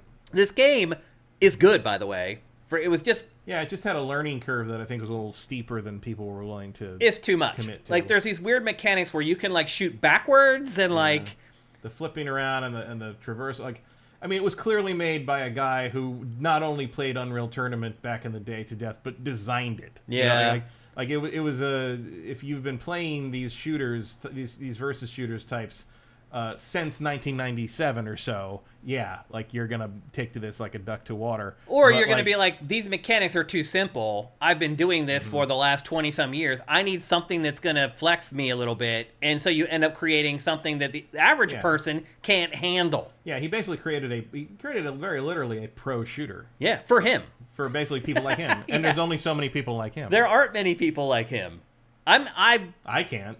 I mean, even I am not like him. No, I mean, I probably put 100 hours just into facing worlds, but I still couldn't play this game effectively. I mean, I got my ass handed to me playing this game. There were people who were good at it, but that was a big part of the problem, is that you just, and even more so than like Call of Duty, if you were a noob going into this game, it was a slaughter. And I think that was the problem more than anything. That's the thing with making games that are extraordinarily deep, is a lot of times you create this crazy skill gap with the players where you have the 5% who are totally elite and wipe the map with everybody, and then everybody else who's down in like the other 95% who just want to get like 2 kills per round. But like a lot of the other 95% are like what would be the top 5% in another game. Right. You know, yeah. It's like, it is frustrating. So if you're a COD player and you came into this game and you're a good COD player and you're getting your ass handed to you every match, you're just like, what the hell is this? It's like, yeah, I guess even if you recognize, you know, the depth to it, you're kind of like, well, why would I put myself through this when I could just go back to COD and win all the time? And win, yeah, at least some of the time. Yeah. Yeah, I mean, I got my butt kicked in this game, and I think a lot of people did. It was a challenging game to learn how to play, and if you were playing against really good players, it could be very, very frustrating.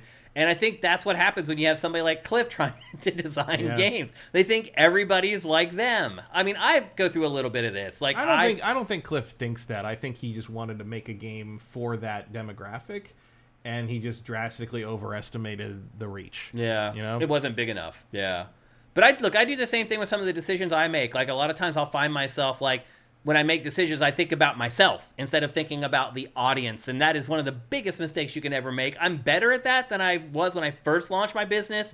Because and you got to balance it. Because remember, one of the reasons it took so long to get decent comic book movies was because movie executives believed that nobody wanted that. Yeah. You know, and it took Iron Man to kind of turn that around. It's true. And Spider-Man before it. Like, no one in the world thought that anyone wanted a Spider-Man movie like the Sam Raimi Spider-Man until Sam Raimi made it. Yeah. And it's really, that's it. So, like, sometimes... You got to take the risk sometimes. Sometimes that's a work of genius, and sometimes it just doesn't pay off. Yeah. And Lawbreakers was one of the latter. I'm surprised that there's people who care enough to bring this back. Like, that there's a group of people who like that game enough, who are skilled enough at developing games to be able to bring the game back. But maybe that's the problem. It only appealed to those people and didn't appeal to everybody else. I mean, I'm surprised that there's a functioning fandom for a lot of things. Yeah. I mean, there's a shockingly robust fandom for a Choose Your Own Adventure series I liked as a kid. Like, grown adults. Yeah. Do all the, you know. Yeah. And it's that's the beauty of the internet. No matter what you're into, you can find another group of people that are into it too. But it's like, you know, and it makes sense that the people who would be into Lawbreakers would be competent enough to technologically to get it back up and running again.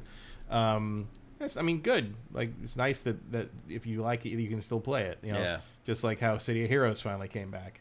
I'm not going back and playing Lawbreakers. No, I don't. Need Just to do tell that. you right now, that is not happening for me. But the good news is they don't need that. Yeah, they don't need because now money doesn't matter. There's no profit. It's just about the community. Yeah. So good luck, and I love projects like this generally. Like, fans of Lawbreakers bringing it back, that's freaking awesome. And I hope that someday there's a game that I really love that's disappeared that people like that will bring back for me. So I'm not going to rain on their parade. But anyway, Lawbreakers is back if you want to give it another go. I also wonder, too, if you already own it, how does that work? Do you just download the free version now? Usually they have their own client. Yeah, that's what I figured.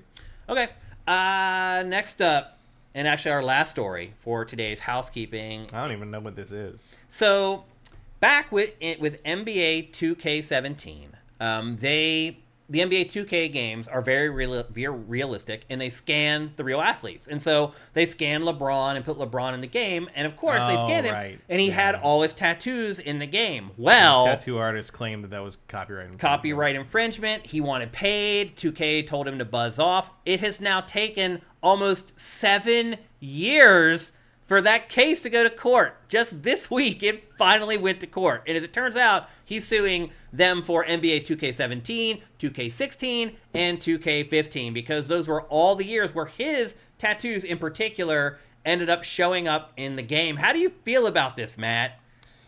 I mean, he's not wrong. It's an important case. Because this will set a precedent going forward for how stuff like this is handled inside games. He's not wrong. It's also a extremely greedy move. It makes me wonder how much he even expects to get out of it.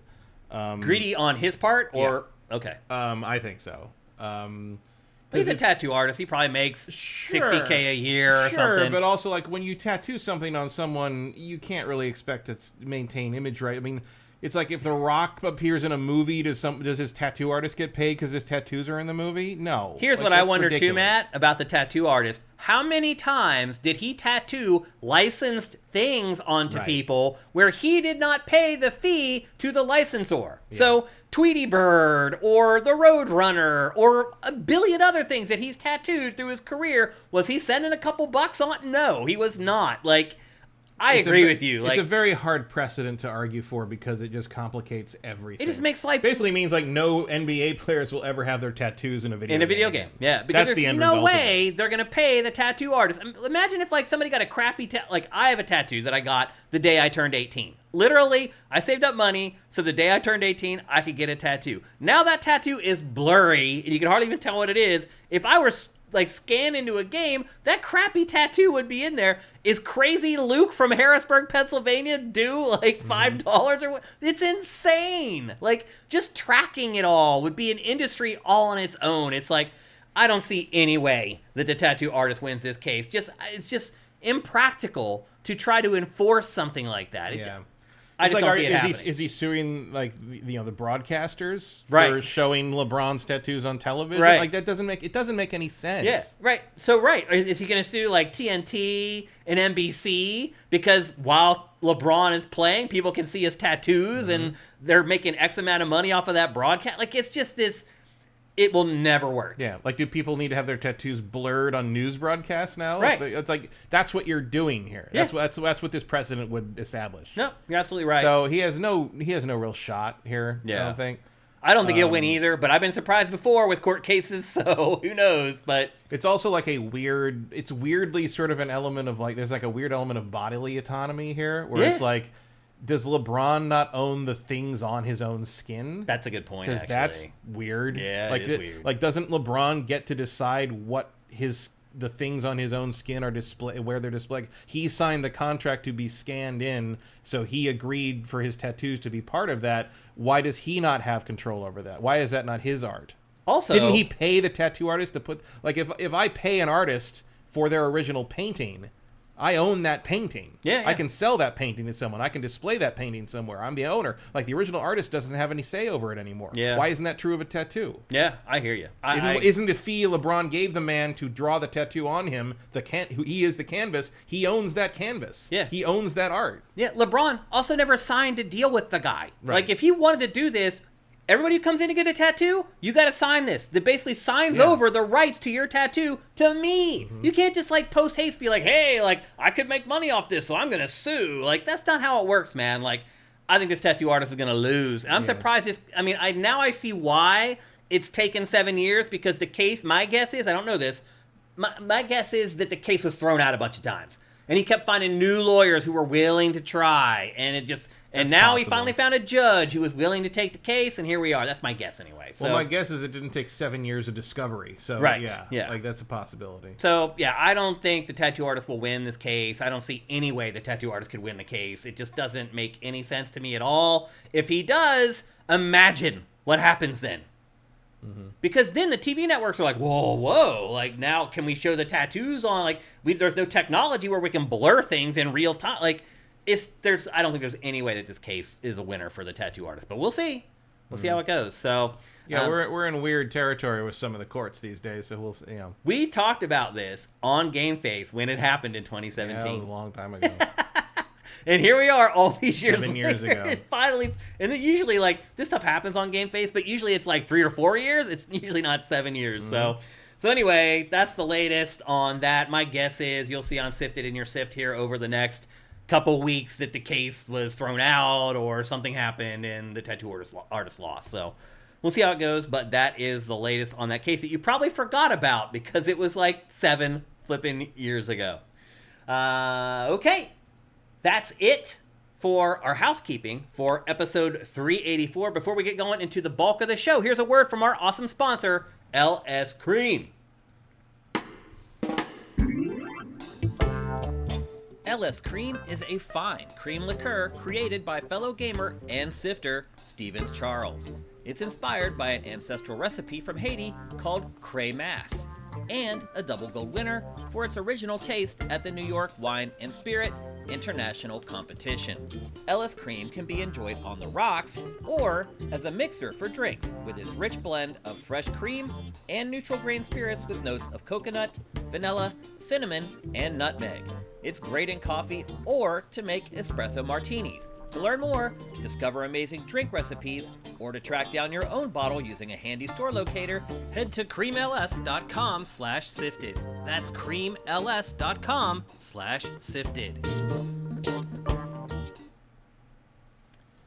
So here's a cool story. I was watching the Coachella live stream over the weekend. It's insane what Coachella does now, dude. It's like they have like 20 YouTube channels. They do a thing on YouTube where it has 4 stages on one screen, and you just move the cursor around and it'll pick up the audio from whichever stage you want to hear. It's crazy what they're doing. But anyway, I was watching all that. Too bad Comic-Con won't do that.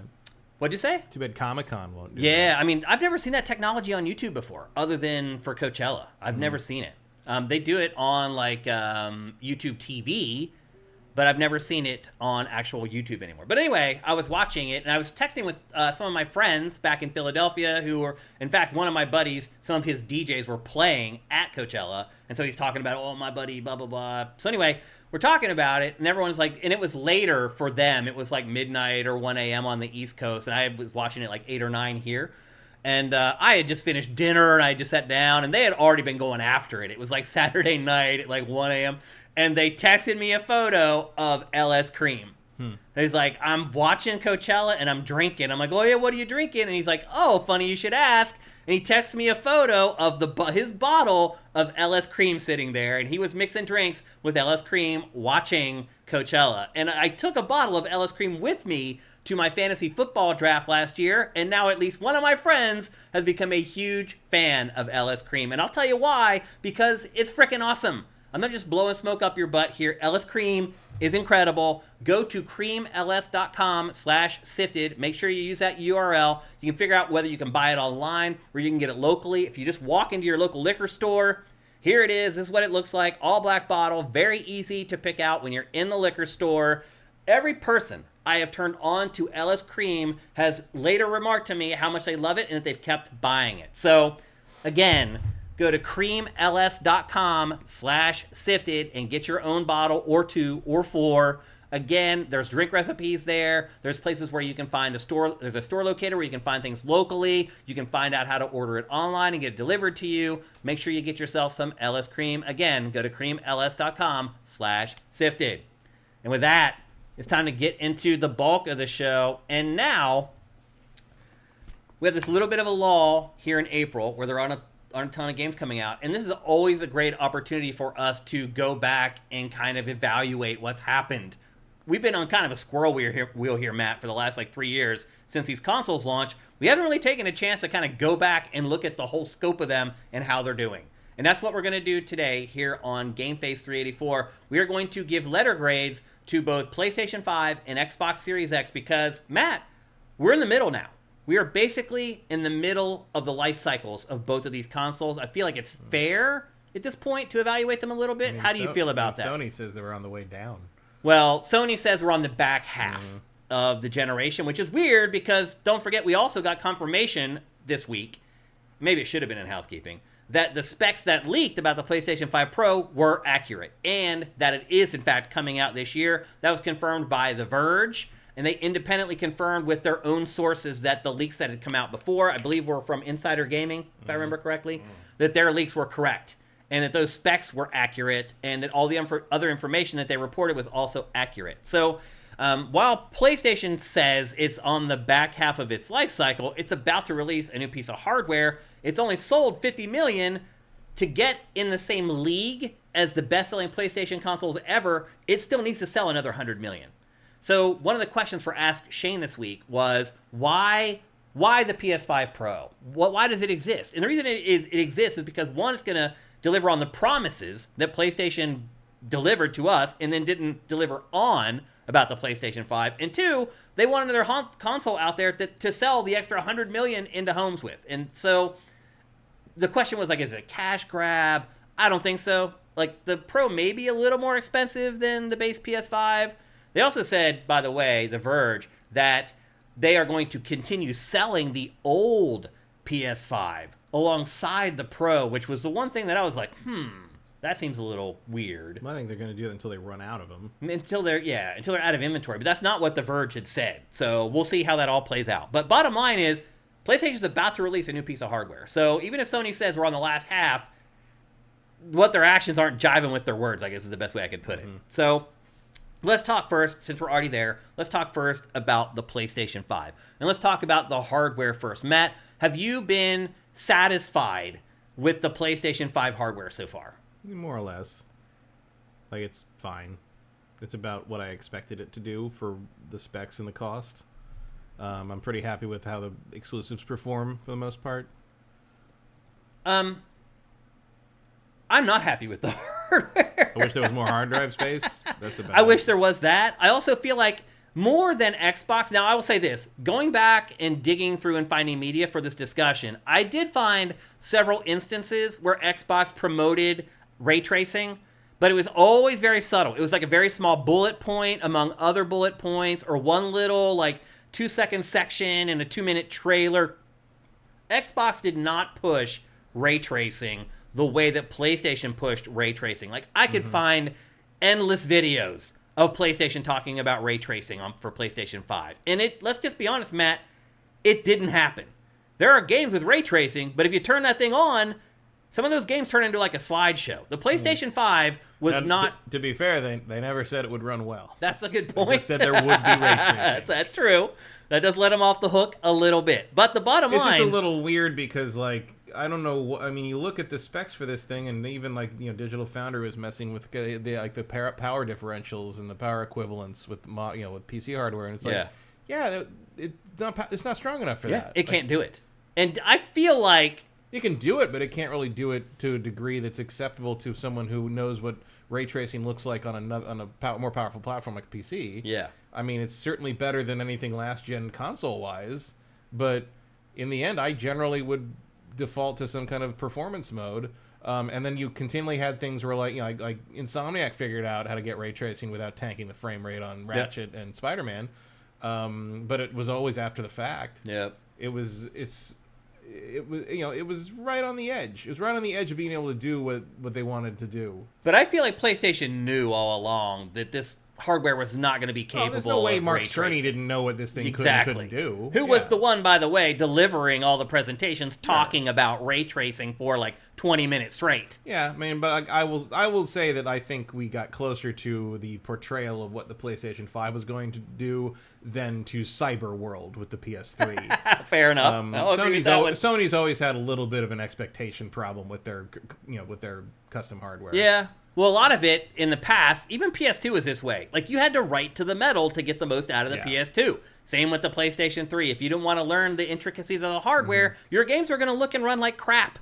And eventually, over time, third parties got better at it. Their games ran better and looked better. I think there's only one game, multi-platform game, that runs better on PS3 than 360, and that is Burnout Paradise. Yeah. So there you go. That's purely because the sparks are a little higher quality on the PS3. That's it. And so to me, the PlayStation 5 hardware, for me, has been a little bit of a disappointment. The hard drive space has continued to be an issue for me, but again, I feel like that's something that, like, people like you and I deal with more than the average person. Somewhat, but also some of the most popular games are ridiculously huge. Yeah. Call of Duty is gigantic. I don't even want to know how big GTA 6 is going to be. Like, you know, I looked at even some of the installs I have on my PC, and I got 400 plus gig games on there. Yeah. Cyberpunk's gigantic. Yeah. Horizon's it's all the textures. gigantic. Yeah. Like, it's just, It's ridiculous. And like, you know, again, they take it because like that's the thing. Is like people complain about, oh, you want all these high res things, you want all these uncompressed music, you want all this like HD textures. Well, then the games are going to be 60 to 100 gigs. That's how it is. I also went back and watched Cerny's discussion about the Kraken compression. And that he presented that in that thing too, where he talked about ray tracing and everything. But it appears that like most developers have not figured out how to use Kraken. Because PlayStation's games are tiny, everybody else's games are not. Mm-hmm. So I don't know what's going on there. They ain't that tiny. Well, they're not, relatively speaking. Yeah. They're still big, but they're smaller compared to the other games on the platform. So I don't know what happened there, how that ball was dropped. Maybe PlayStation decided not to share that compression tech with outside parties, which would be really dumb and short-sighted, but it's possible. Rebirth is 130 gigs? Yeah. Good God. They all are. Every game now is like 150 gigs. It's insane. Like, I literally can hold like 4 or 5 games at a time on my PlayStation 5. Which, again, to most people, that's not a big deal. To people in our industry, it is. It's annoying. I'm constantly like, oh, I don't want to delete that and have to download it again, all 100, 200 gigs. Like, I got a bunch of stuff living on the external drive. Yeah. Just so I don't have to download it. I have yet to get an expansion for my hard. I don't know why. I think I'm waiting for the PS5 Pro, honestly, because I just want to make sure 1,000% that those same drives will work in the PS5 Pro. I think they probably will, but I finally put that one in mine. Did you? Yeah. It's nice, right? It is nice, but it still doesn't really solve the problem. It's still more that I want more than that. Yeah. You know? I mean, you're probably always going to feel that But I'm not way. going to shell out the money for, I have, my PC, I got like big ones for. I got like 4 to 8 terabyte, things for that one. Yeah. But I'm not going to shell that out for a PlayStation storage. That's just crazy. Yeah. I don't even know if you can get one that big. That's supported. I mean, don't get me wrong. I'm not trashing the PS5 hardware. There have been plenty of games that I have played that looked amazing, but most of them, as to your point, are first-party, in-house PlayStation developers. Most of the other developers aren't able to hit those same metrics. So, to me, I'm a little disappointed in PlayStation 5. I'm about to buy the PS5 Pro. Like, when it comes out this year, I'm going to buy it. Because I'm tired of dealing with, I'm going to wait and see what the numbers are. Yeah. Because, to a certain degree, I'm kind of fine waiting a year to play them on PC and have them look better there. Yeah. Well, you have that awesome rig now, right? Man. For me, if I were you, all bets would be off. I'd be like, I'm buying everything for PC. I do with most stuff, but obviously PlayStation exclusive. I'm gonna get it on PlayStation because I don't want to wait a year usually. But not Rebirth, part of the problem. Yeah. But I mean, it's fine. It's fine.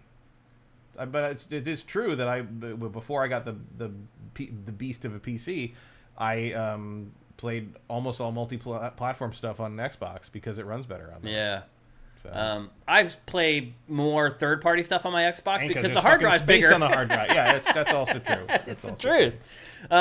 So I have been a little bit disappointed in the PS5. At the same time, look, it was clearly a step up from the PS4 Pro. I'm not denying that. It's not that I ever regretted buying it or I felt like it wasn't worth the money that I paid for it. I do feel like PlayStation was a little bit deceptive when they were talking about the PlayStation 5 before it released, and that's probably not out of the ordinary either. I think most platform holders are going to err on the positive side when they talk about their hardware. But to me, it definitely did not hit the benchmarks that PlayStation had marketed. What were they marketing for then, though? Because I don't what was the expectation? That ray tracing would be available in pretty much every game. Ray tracing is available in just about every game I would think it would be there for. It's just you're lucky. The frame rates. You're lucky if you get 30 frames a second. I mean, technically, you can get ray tracing to run on PS4, but it's going to run at 10 frames a second. That's kind of the nature of what this is. Any hardware for any console this generation is going to be I think Retro Modern Gamer is pointing out to do 40K 60 FPS with ray tracing on PC, you need a 480 or 490, and that's which is like a G. And that's just for the GPU. I'm not even talking about cost. There's the 4080 does 50 teraflops. The PlayStation 5 does 10. Yeah. Of course you can't run that. And they're saying the Pro is going to do 30 or something teraflops. Yeah, but it's still you're going to maybe still not enough. You're maybe going to get 4K 30 with ray tracing. Yeah. That's it. Unless you want to spend $1,200 for a game console. Yeah. You're not getting 4K 60 with ray tracing. So, period. Right. And realistically, no one should have expected that. The least of which is Cerny and the people at PlayStation. They sold us a bill of goods they weren't going to be able to deliver on. See, I don't really feel that happened, though. I feel like they said there would be ray tracing, but nobody ever said there's going to be 60 frames a second off of them. And the options there, that's all there is to it.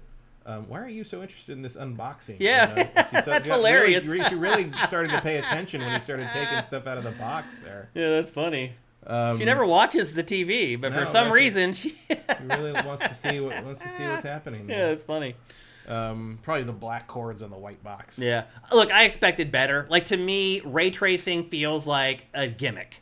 It's like, hey, there's this thing this little doohickey you can turn on. It's going to make the game run like crap. You're probably not going to want to play the game that way, but it's there. Like, well, that's a cop-out to me. Like, it's not, though, because, like, it is what it is, you know? Like, and look, ray tracing's fucking amazing. Like, I turn it on, like, especially, you know, changes everything. Changes the game on Spider-Man and things like that.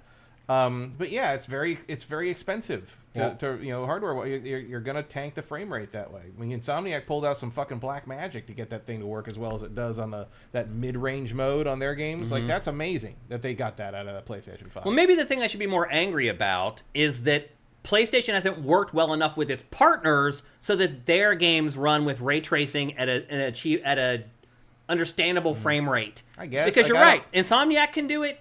Naughty Dog can probably do it. I don't have a lot of experience with that because I don't play multi-platform stuff. Right. Yeah. So, you know, and you know, a lot of the same stuff is on the Xbox and it runs more or less fine. Yeah.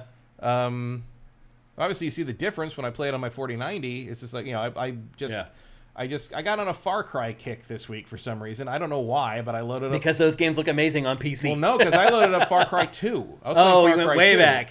And I put a bunch of mods in, like an HD mod, and so it doesn't look terrible, but it's, you know, it doesn't look good. Yeah. But I just like Far Cry 2 has some kind of soul to it that the others don't. Well, that's the one that has like the crazy spreading fire, right? Spreading fire, and it's kind of mean, and the guns jam, and you can only save at the safe houses, and like it's kind of bare bones in places, another age. But it's sort of like it really doesn't like you very much, and like it kind of works because you have malaria the whole time, and you're in the middle of a firefight, and you'll start like having hallucinations. Right, I forgot about that. It's an element of it that just disappeared in 3, and it's sort of I still sort of miss it going back to it.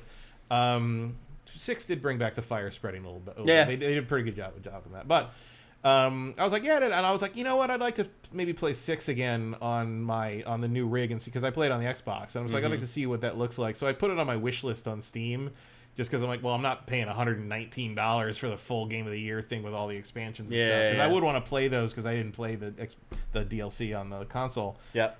The next day, Steam started a first-person shooter fest thing, and Far Cry 6 went on sale for $14.99. Oh, awesome! And I was like, winner. So the ultimate the Game of the Year pack went down like $30. So I bought it and I installed it.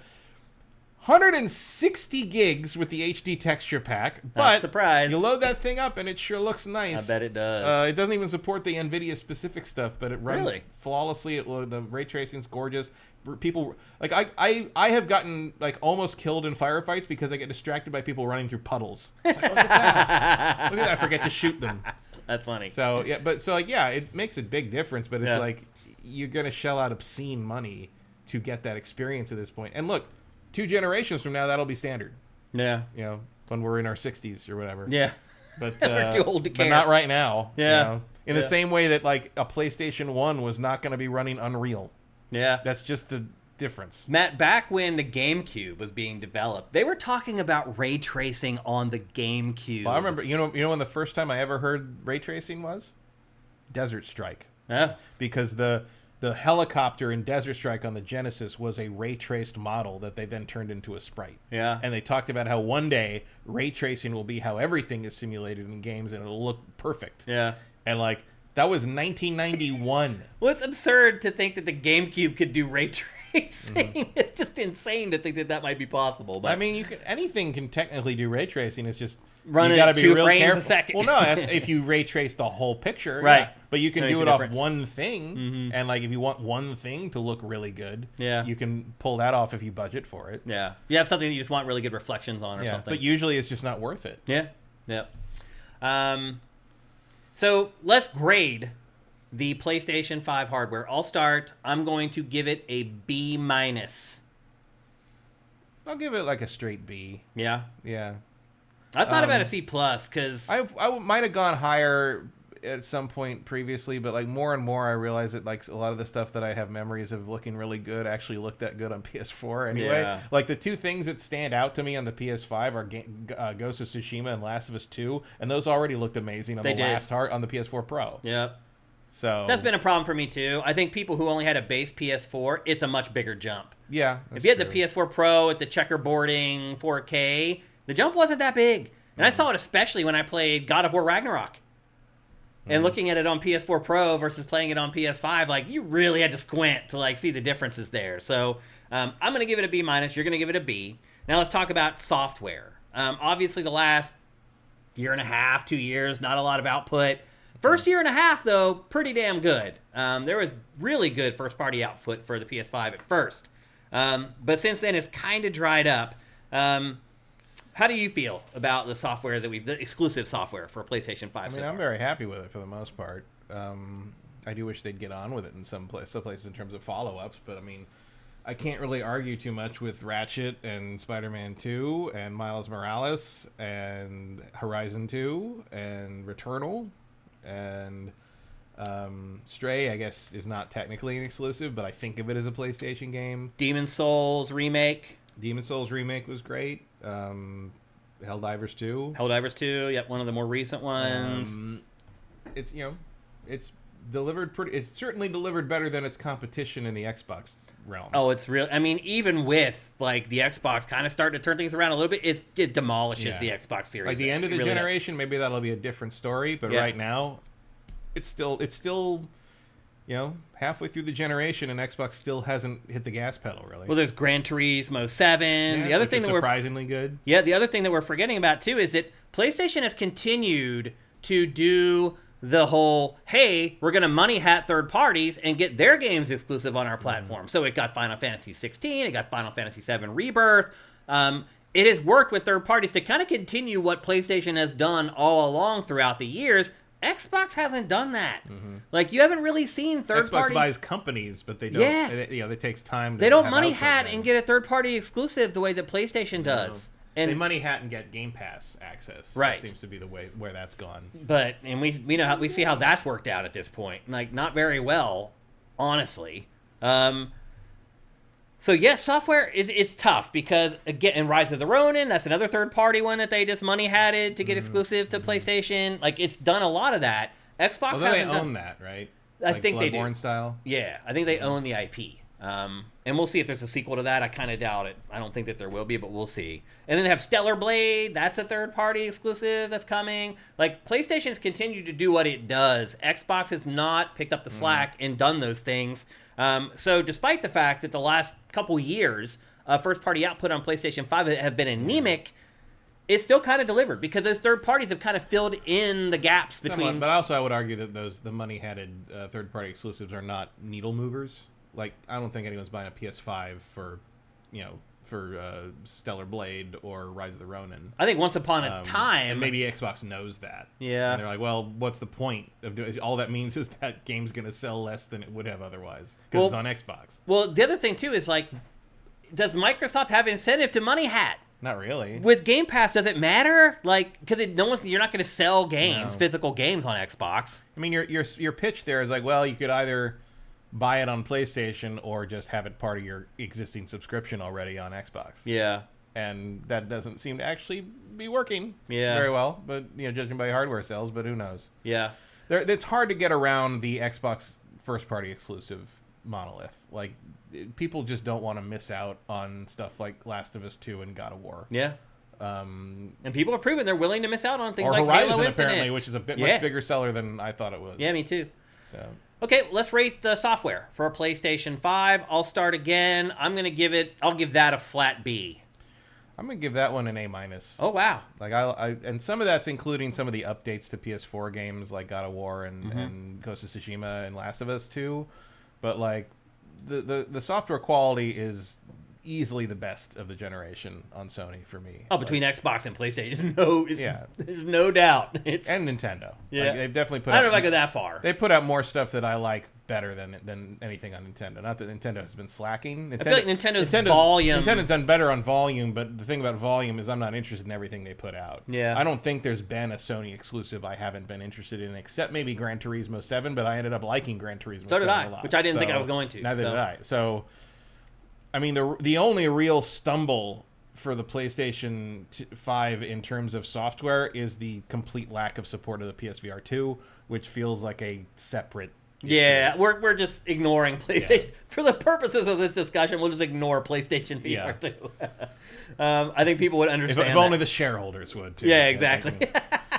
Well, let's hear from you guys. What are your letter grades for both PlayStation 5 hardware and PlayStation 5 software? Let's see if you guys graded higher or lower than Matt and I did. I'm looking in chat here. I don't see any of you guys just ad-libbing, putting your scores in there. Sleeping Turtle 3 says, I was at my local GameStop, and there was a young guy buying a PS5 for Helldivers 2. Yeah, I mean, it's turned into a thing. There's no doubt about it. Solsha says, in Japan, Stellar Blade will move units. Do you believe that? I don't. Not really. No. No, I don't think so. But I didn't think Helldivers 2 would do anything either. So because Japan doesn't have a whole lot of love for Korean games. Yeah. You know, we never did talk about the aesthetics of the PlayStation 5. Someone else did up here. The retro modern. Oh, it's ugly as hell. Yeah, but they're all ugly this generation. The Switch isn't ugly. We'll talk about Xbox here in a minute. Let's see. We're getting some grades in here now. Cinetype, hardware B, software B minus. Congrim, hardware and software B plus for both. AJ the Legend Watson, software-wise a B plus. Mellow Pintor, hardware B minus, software B. Drifter J, PS5 gets a B. It's basically more PS4, that's all. Lorando says hardware B, software A minus. So he agrees with you on the software. And the hardware. And the hardware, yeah, he agrees with you on both. Norris Nessie, hardware B, software B. Tori Until, A for the hardware, B for the software. So we're in the right realm here. Everybody seems to mostly agree with our ratings. Silk Snake says software B minus. Missing a lot of series I liked on PlayStation 3 and 4, and there's no Uncharted, etc. Yeah. Fair enough. To me, Uncharted is just dead. You think it's gone for good? Not necessarily, but the thing I liked is dead. Okay, gotcha. Amy Hennig no longer writes the Uncharted games. Uncharted 4 was garbage, and I'm written that series off no matter whether they make more of them or not. Okay. I don't believe the current Naughty Dog can make a proper Uncharted game. Okay. Lost Legacy was, but Lost Legacy felt like the end of that. Toon Medic agrees with you basically. Hardware B, software A minus. Retro Modern Gamer, hardware C plus compared to PC software a B because they release fewer games than they used to. AG the Legend chimes in with hardware. He says hardware wise a B minus. And then Silksake says Sam ruined it. Yep. Sam Poochie Drake ruined Uncharted. Yeah. So it looks like you guys are all in agreement with us. Generally B-ish for the PlayStation 5, mid B, high B, around there. I think that's pretty fair. Let's move on to Xbox Series X, and let's talk about the hardware first. First thing I'm going to say is hardware-wise, I think I like the Xbox Series X more. Yeah, I mean, I certainly find it more dependable in terms of running everything. I would say maybe that it doesn't, the exclusives on PlayStation feel like they're pulling more magic tricks out of the hardware than Xbox does. But I also feel like I haven't seen enough Xbox exclusives to know one way or the other. Like Forza Horizon 5 definitely has that Sony quality of like, wow, I can't believe they're getting this out of this console. And that's about it. Like, I didn't get that feeling from Halo Infinite. I just didn't feel like it was blowing me away in that regard. And what else was there? Am I missing? Well, I'm not really talking about games. I'm just talking about the hardware in general, how games look and run and play on the hardware. To me, that's the same thing. Because like, do you think Halo Infinite was maxing out Xbox Series X? Like, I don't. I think Halo Infinite was maxing out Halo Infinite. Yeah. But I don't think it was maxing out. Because Forza Horizon 5, I think, is a more impressive I agree. piece of work. Yep, I agree. I feel like the Xbox Series X is capable of a lot more than we've got out of it so far. I don't feel like Probably. any of the first-party software has pushed the hardware at all, and I wonder if that's because of Xbox Series S, which is another discussion that I'm wondering if we should even bring into this larger discussion. How much does Series S matter when we're talking about hardware this generation? Well, it seems like it actually matters a lot. I think Series S is a massive millstone around the neck of that kind of thing. It did lose them the biggest RPG of the generation in a timely manner. Yeah. Like, if it wasn't for the Series S, Baldur's Gate 3 would have been out on Xbox the same day as PlayStation 5, and they wouldn't have missed out on that whole window. It handed PlayStation a huge handed exclusive. PlayStation a month of hype over a game that simply they didn't even need to pay for that. Nope. That's probably the biggest. No money hat. That's probably the biggest third-party exclusive they've had all generation, and they accidentally got it. Yeah, they just stumbled into it. Microsoft literally handed that to them. Yeah. And it's purely because they couldn't get the co-op stuff to work on S, and until they finally had a meeting with Xbox and was like, you might want to release this. It is the biggest game of the year. You might want to have it on your system before next year. Yeah, and they finally made an exception for some S crap. But see, if you're and look, I know that the S is like the budget version and it's the one that's the better seller and da. But like, it's holding it back. Yeah, it's a problem. If you care about that cutting edge kind of thing, it's not doing the same thing as PlayStation. PlayStation's like cutting edge. We've cut off the PlayStation 4 to the point that we're losing sales comparatively to But that's probably part of the rebirth thing. Maybe is the install base. Not all of it, but it's a factor. Do you want next gen cutting edge stuff or do you want accessibility? You can't have both. My big complaint about Xbox Series X, the hardware, is the problems that it has with TVs with variable refresh rates. Yeah, that literally, is weird. it just shuts off. Like now, my Xbox One did that too. So oh, it did. The Xbox One X did that.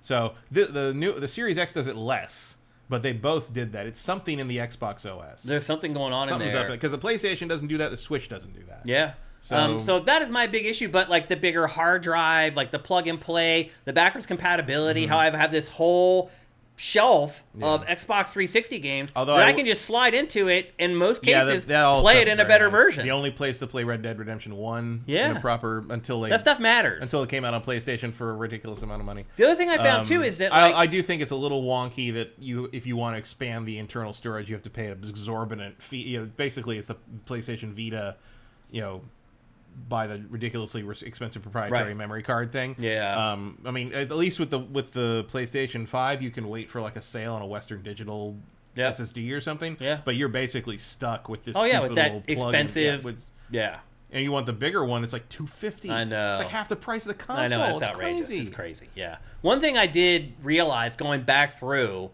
and looking at a lot of the initial marketing and trailers and stuff for Xbox Series X, I forgot about a lot of stuff that they pushed really hard. Like backwards compatibility. Like, what was it called? Smart delivery? Smart delivery, yeah. Like, that was such a huge thing when it launched. Now we don't even talk about it anymore. Yeah. Well, because smart delivery is mostly about, like, deciding which version. I mean, it still is smart delivery, whether it knows whether to put it on the Series X, the Series S, technically. It's still there. But you don't really see that. You used to have, I feel like you used to have, like, there's a logo and everything. Yeah, you don't really see that anymore. All that stuff's gone. Like, there were all these things that Microsoft was pushing that have just disappeared at this point. Like, you're getting to the point that the XS in the corner of it's why is that even still there? It's like, they're all that. Yeah. So, but as far as like plug and play, ability to play my back catalog, the overall power of the console, like to me, I think the Xbox Series X is probably superior to PS5. Yeah, for the most part, I think, or at least more or less equal. Yeah. I think you're getting more out of the software in terms of the first-party developers pulling stuff out of the PS5, but I don't think we really know what the first-party developers are going to do with the Series X. Is not, like Hellblade 2 might completely change this conversation if they can pull out something that looks amazing and like something you didn't expect to be able to run on a console this gen. Yeah, which is possible because Ninja Theory kind of rolls like that. Yeah. Hellblade 1 was that to some degree. Yeah. So was the Heavenly Sword. Was even a pretty impressive launch title for the PS3. Then the aesthetics of Xbox Series X, the console, the form factor or whatever, like I feel like it won because it's just a box. Yeah, I mean, I still think it's ugly. It's lazy, but it's like it's less embarrassing. Yeah, it's like what is that thing? I mean, it's pretty crazy. Somebody got paid a shit ton of money to design that console, and they just delivered a rectangle. But it's like you take a risk when you try to make something arty that it won't appeal to everyone. Yeah, it at least doesn't look weird sitting there vertically, and like clearly it's meant to be vertical because it spits all the heat out the top. Yeah. But it feels less obtrusive sitting there vertically than the PS5 does. I mean, I know you've got your PS5's been replaced with black plates, so it's a little less. Yeah, it blends in a lot more. Yeah. But like that white PS5, I mean, mine doesn't that much because there's a white wall behind it, so it's kind of depends where it is. But it is just sort of every once in a while I will walk past there and just look at the PS5 and be like, really? What the hell? I hear you. What the hell, Mark? What? Yeah. I know it's like slightly designed after the shape of the heat sinks and stuff, and like when you open it up to put the memory in, you're like, oh, I guess I see how this has to be this sort of vertical tube that spits the heat up, like with it. But it just looks so silly. Well, my wife, like the first thing that she said when I put it up was like, that thing's not standing up. She's like, that's gonna lay sideways, and that's the way it's gonna stay. And I was like, okay. And then I got the black plates, and she's like, oh, that's so much better. She's like, I don't even notice it now. So aesthetically, even though the Xbox is literally just a box, I think it comes out ahead somehow, which is... It has I hate to reward laziness, but... Yeah, I mean, is it laziness or just being aware of what it is? Maybe. You know, like there's a little bit of that. Like the PS5 has a little bit of that early 2000s Square thing where it's just like, we are amazing, and play online will be the thing that everybody uses for online games forever, and da-da-da. And it's just like... What are you on? Like, what are you smoking that you think that is what... It has that element of like the visual design of the PS5 makes me think of that thing where Kutaragi or whoever it was, Kutaragi or I can't remember who said it, where they said you're going to get another job. That was Kutaragi. Or like or the thing where the PSP launched and like pressing the square button was like not working. Sticky, It was sticky because it overlapped the screen too much. Yeah. And he said, "We have made the most beautiful thing in the world. Please do not criticize it." Yeah, that's right. That's what the design of the PS5's visual looks like. Fair enough. Let's rate. Sony's got some DNA in there. Yep. Let's rate Xbox Series X. And you want to throw S in there? I've never touched an S, so Me I don't either. think Maybe it's not fair for me to grade it. Yeah. Yeah. So what's your letter grade for Xbox Series X hardware? I give it a B+. Me too. B+. I would have maybe wandered into the A- if they'd done a drastic improvement on the controller the way that the DualSense did. Yeah. And I do think the default controller that comes in the box is actually pretty good. Oh, yeah. I like the D-pad on it a lot, actually. But Agreed. I do feel like to have a controller experience on par with the DualSense, you have to buy the Elite. Yeah. For the Xbox. So I think that hurts it there for me. Just in terms of how much money you need to spend to have an equivalent experience. But yeah, I'll give it a B+ because so much of the third-party stuff just runs better on it. Yeah. Even it's just marginally, but it's enough. It's enough. You know?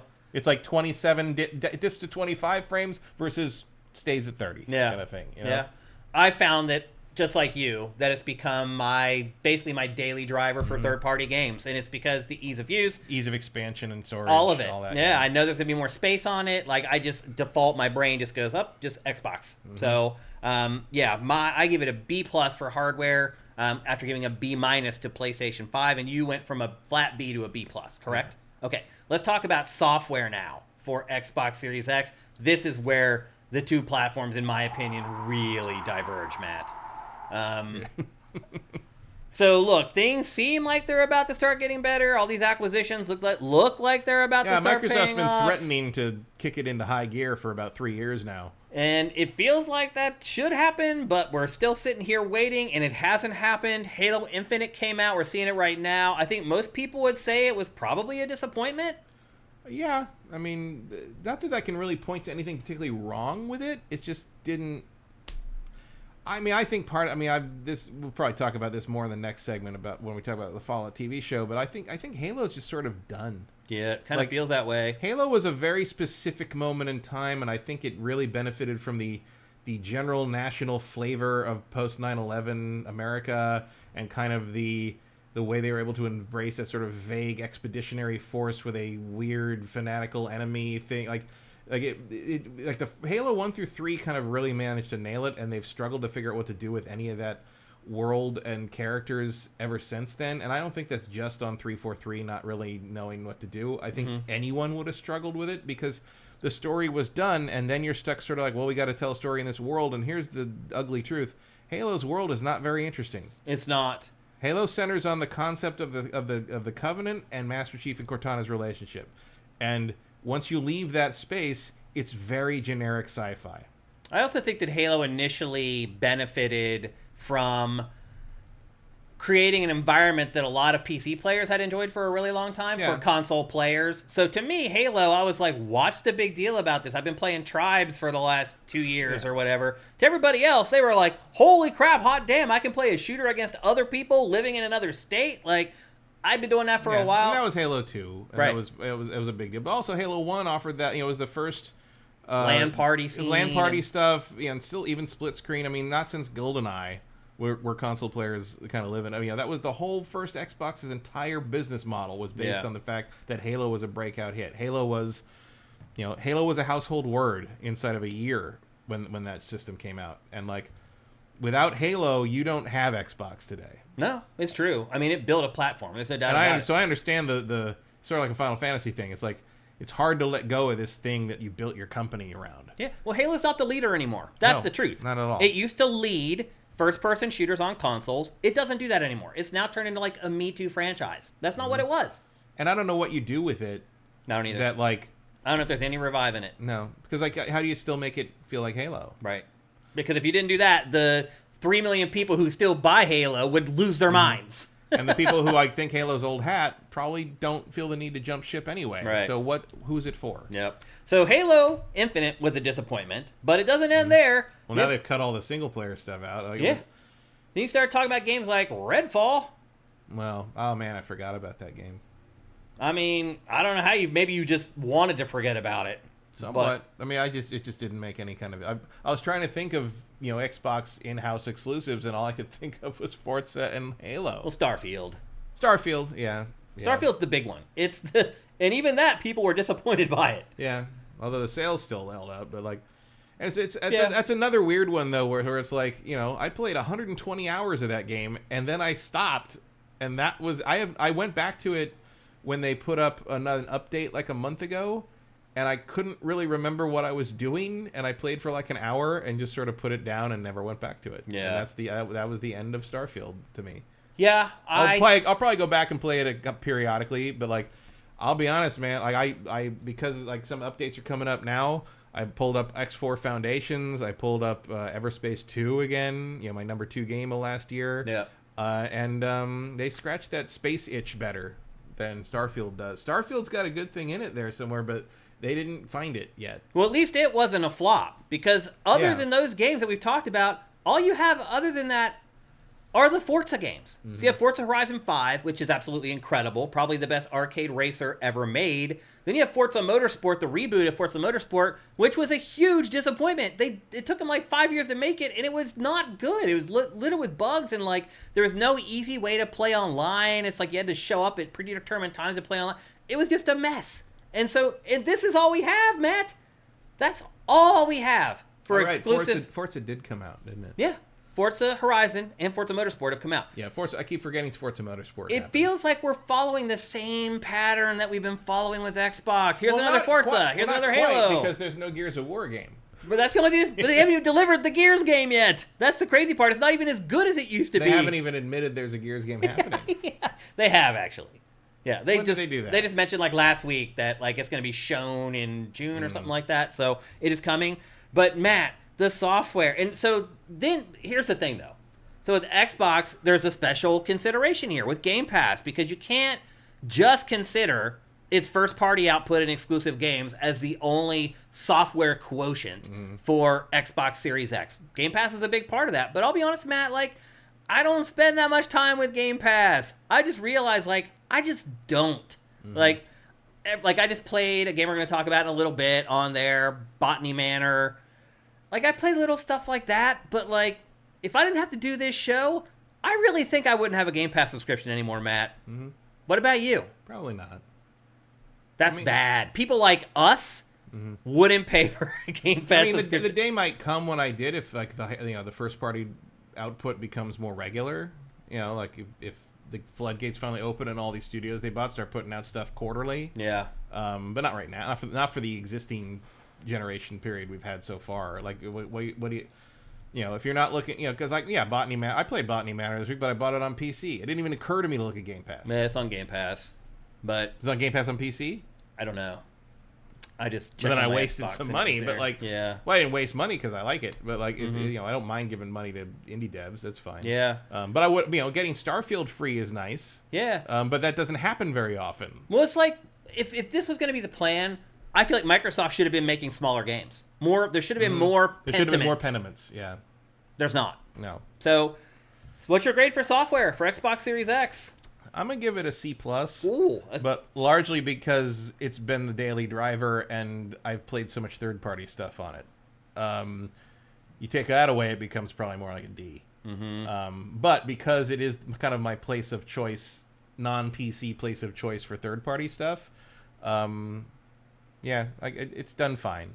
It's done fine. But is it worth buying a system to play things with a slightly better performance ratio when I could have just played them on PS5? It doesn't bump it up that high, You hit the nail on the head right there, man. Like, it's the better hardware of Xbox Series X is not enough to overcome the vastly inferior software. Like, I give Xbox Series X software like a D+.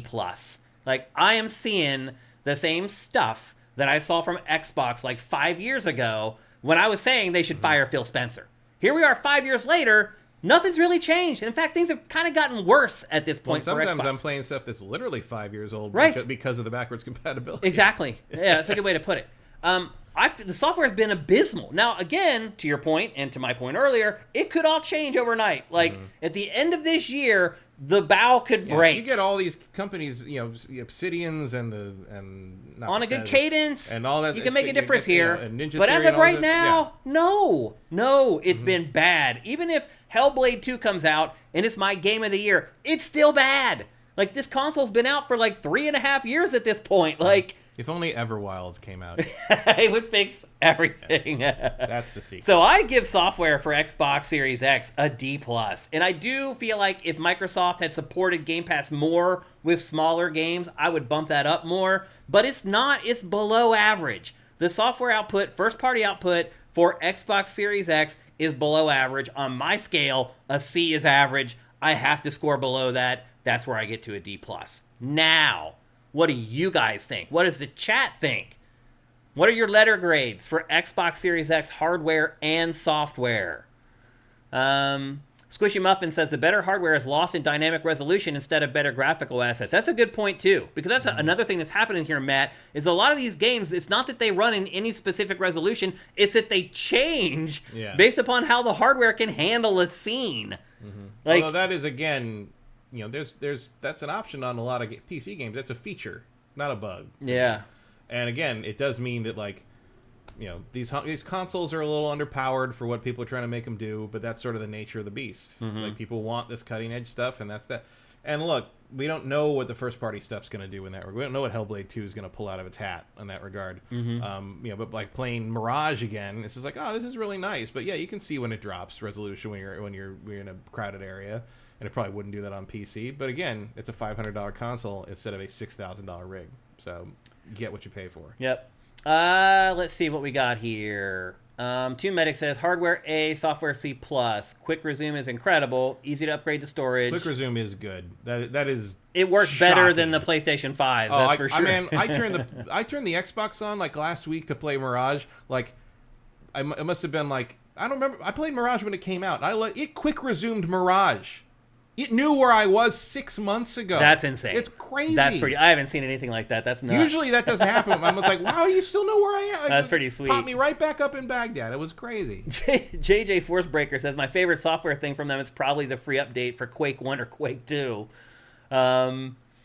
Two Medic says they hardware. do sometimes do like that weird thing where they're like, here's a free update for these things you haven't thought of in years. You can play them right now. I'm just like, oh, that's cool. Like, it doesn't really justify a $500 video game system, but it's nice, you know? Yeah. Quickster says Digital Foundry showed multiple third-party titles run better on PS5. Yeah, because the third-party developers are they're spending more time on the PS5 version because that's the one everyone's going to play. Nowadays, I think they're probably mostly working better on PS5 because that's where the bread is buttered. Yeah, I totally get it. Retro Modern Gamer, hardware I give it a B- because Series X plays old games at 4K 60 and Series S does amazing PS2 emulation. Well, that's if you're jailbreaking it. That doesn't count.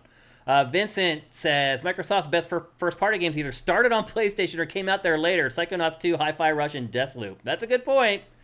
Larondo's hardware B+, software C. Silk Snake says F for Forza. Oh, he says Froza. That and emulation is all I use mine for. Stucky says hardware an A, software a C.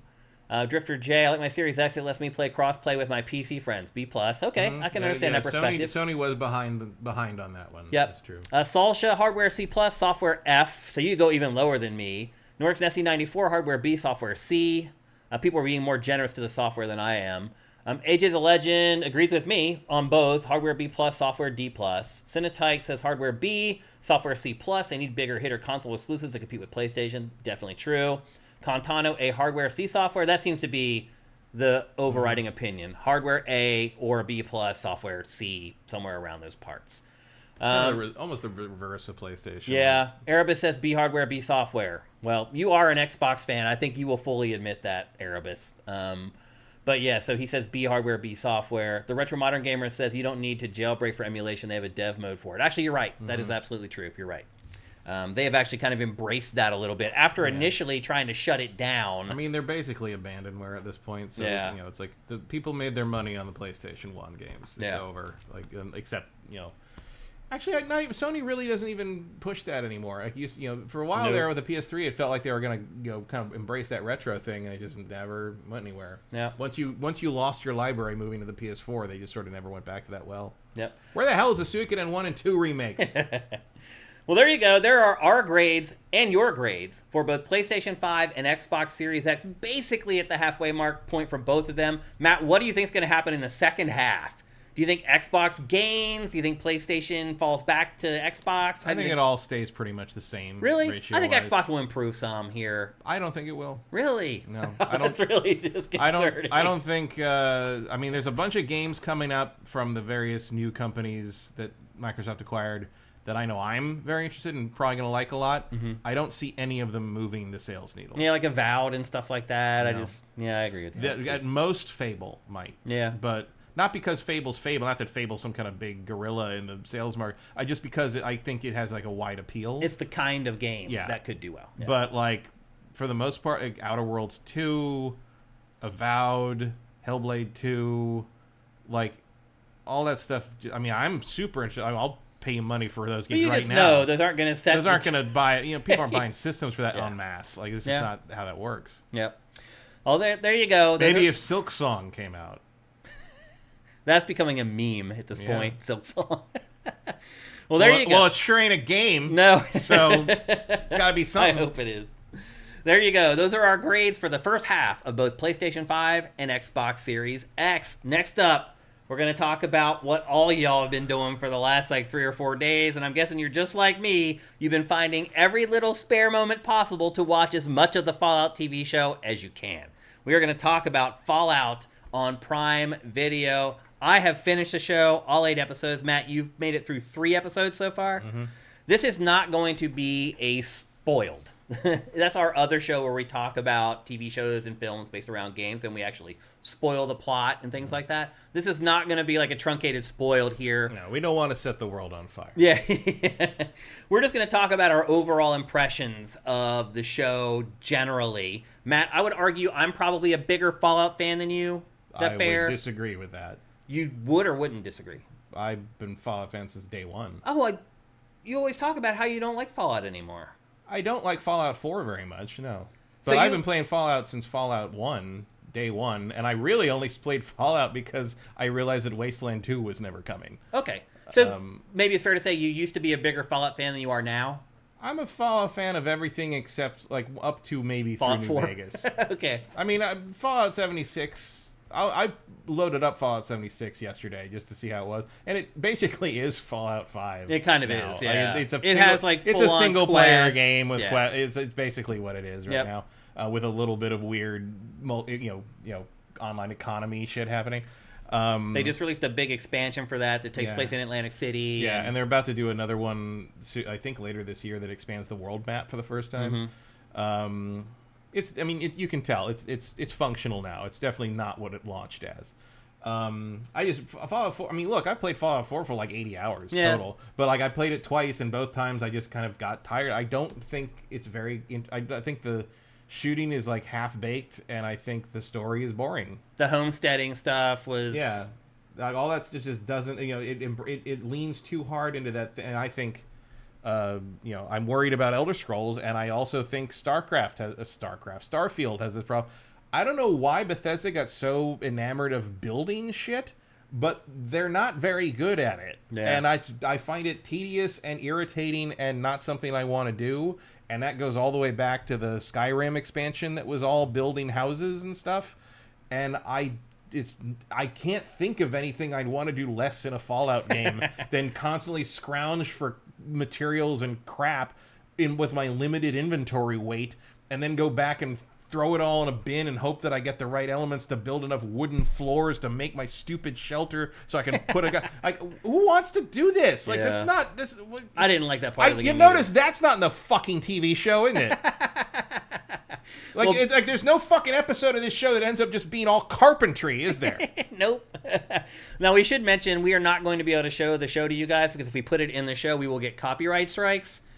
So we have to show you Fallout video games, unfortunately, while we talk about the show. That's okay, because they look very similar. Yeah, they do. Yeah, I mean, and that's to the show's credit. It absolutely nails the Fallout aesthetic. Like every frame of that show, you dig around and look in the edges of the frames, you're going to find all kinds of cool little stuff that all perfectly aligns with the aesthetics of Fallout.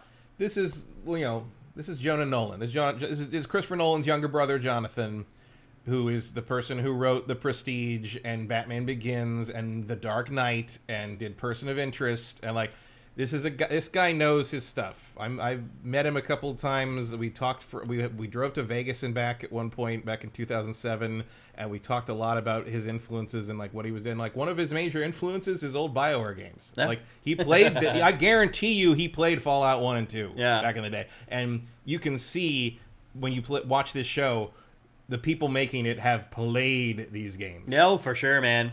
Let's give you guys a quick plot synopsis for those of you who maybe haven't watched it yet. The show basically follows a character named Lucy McLean.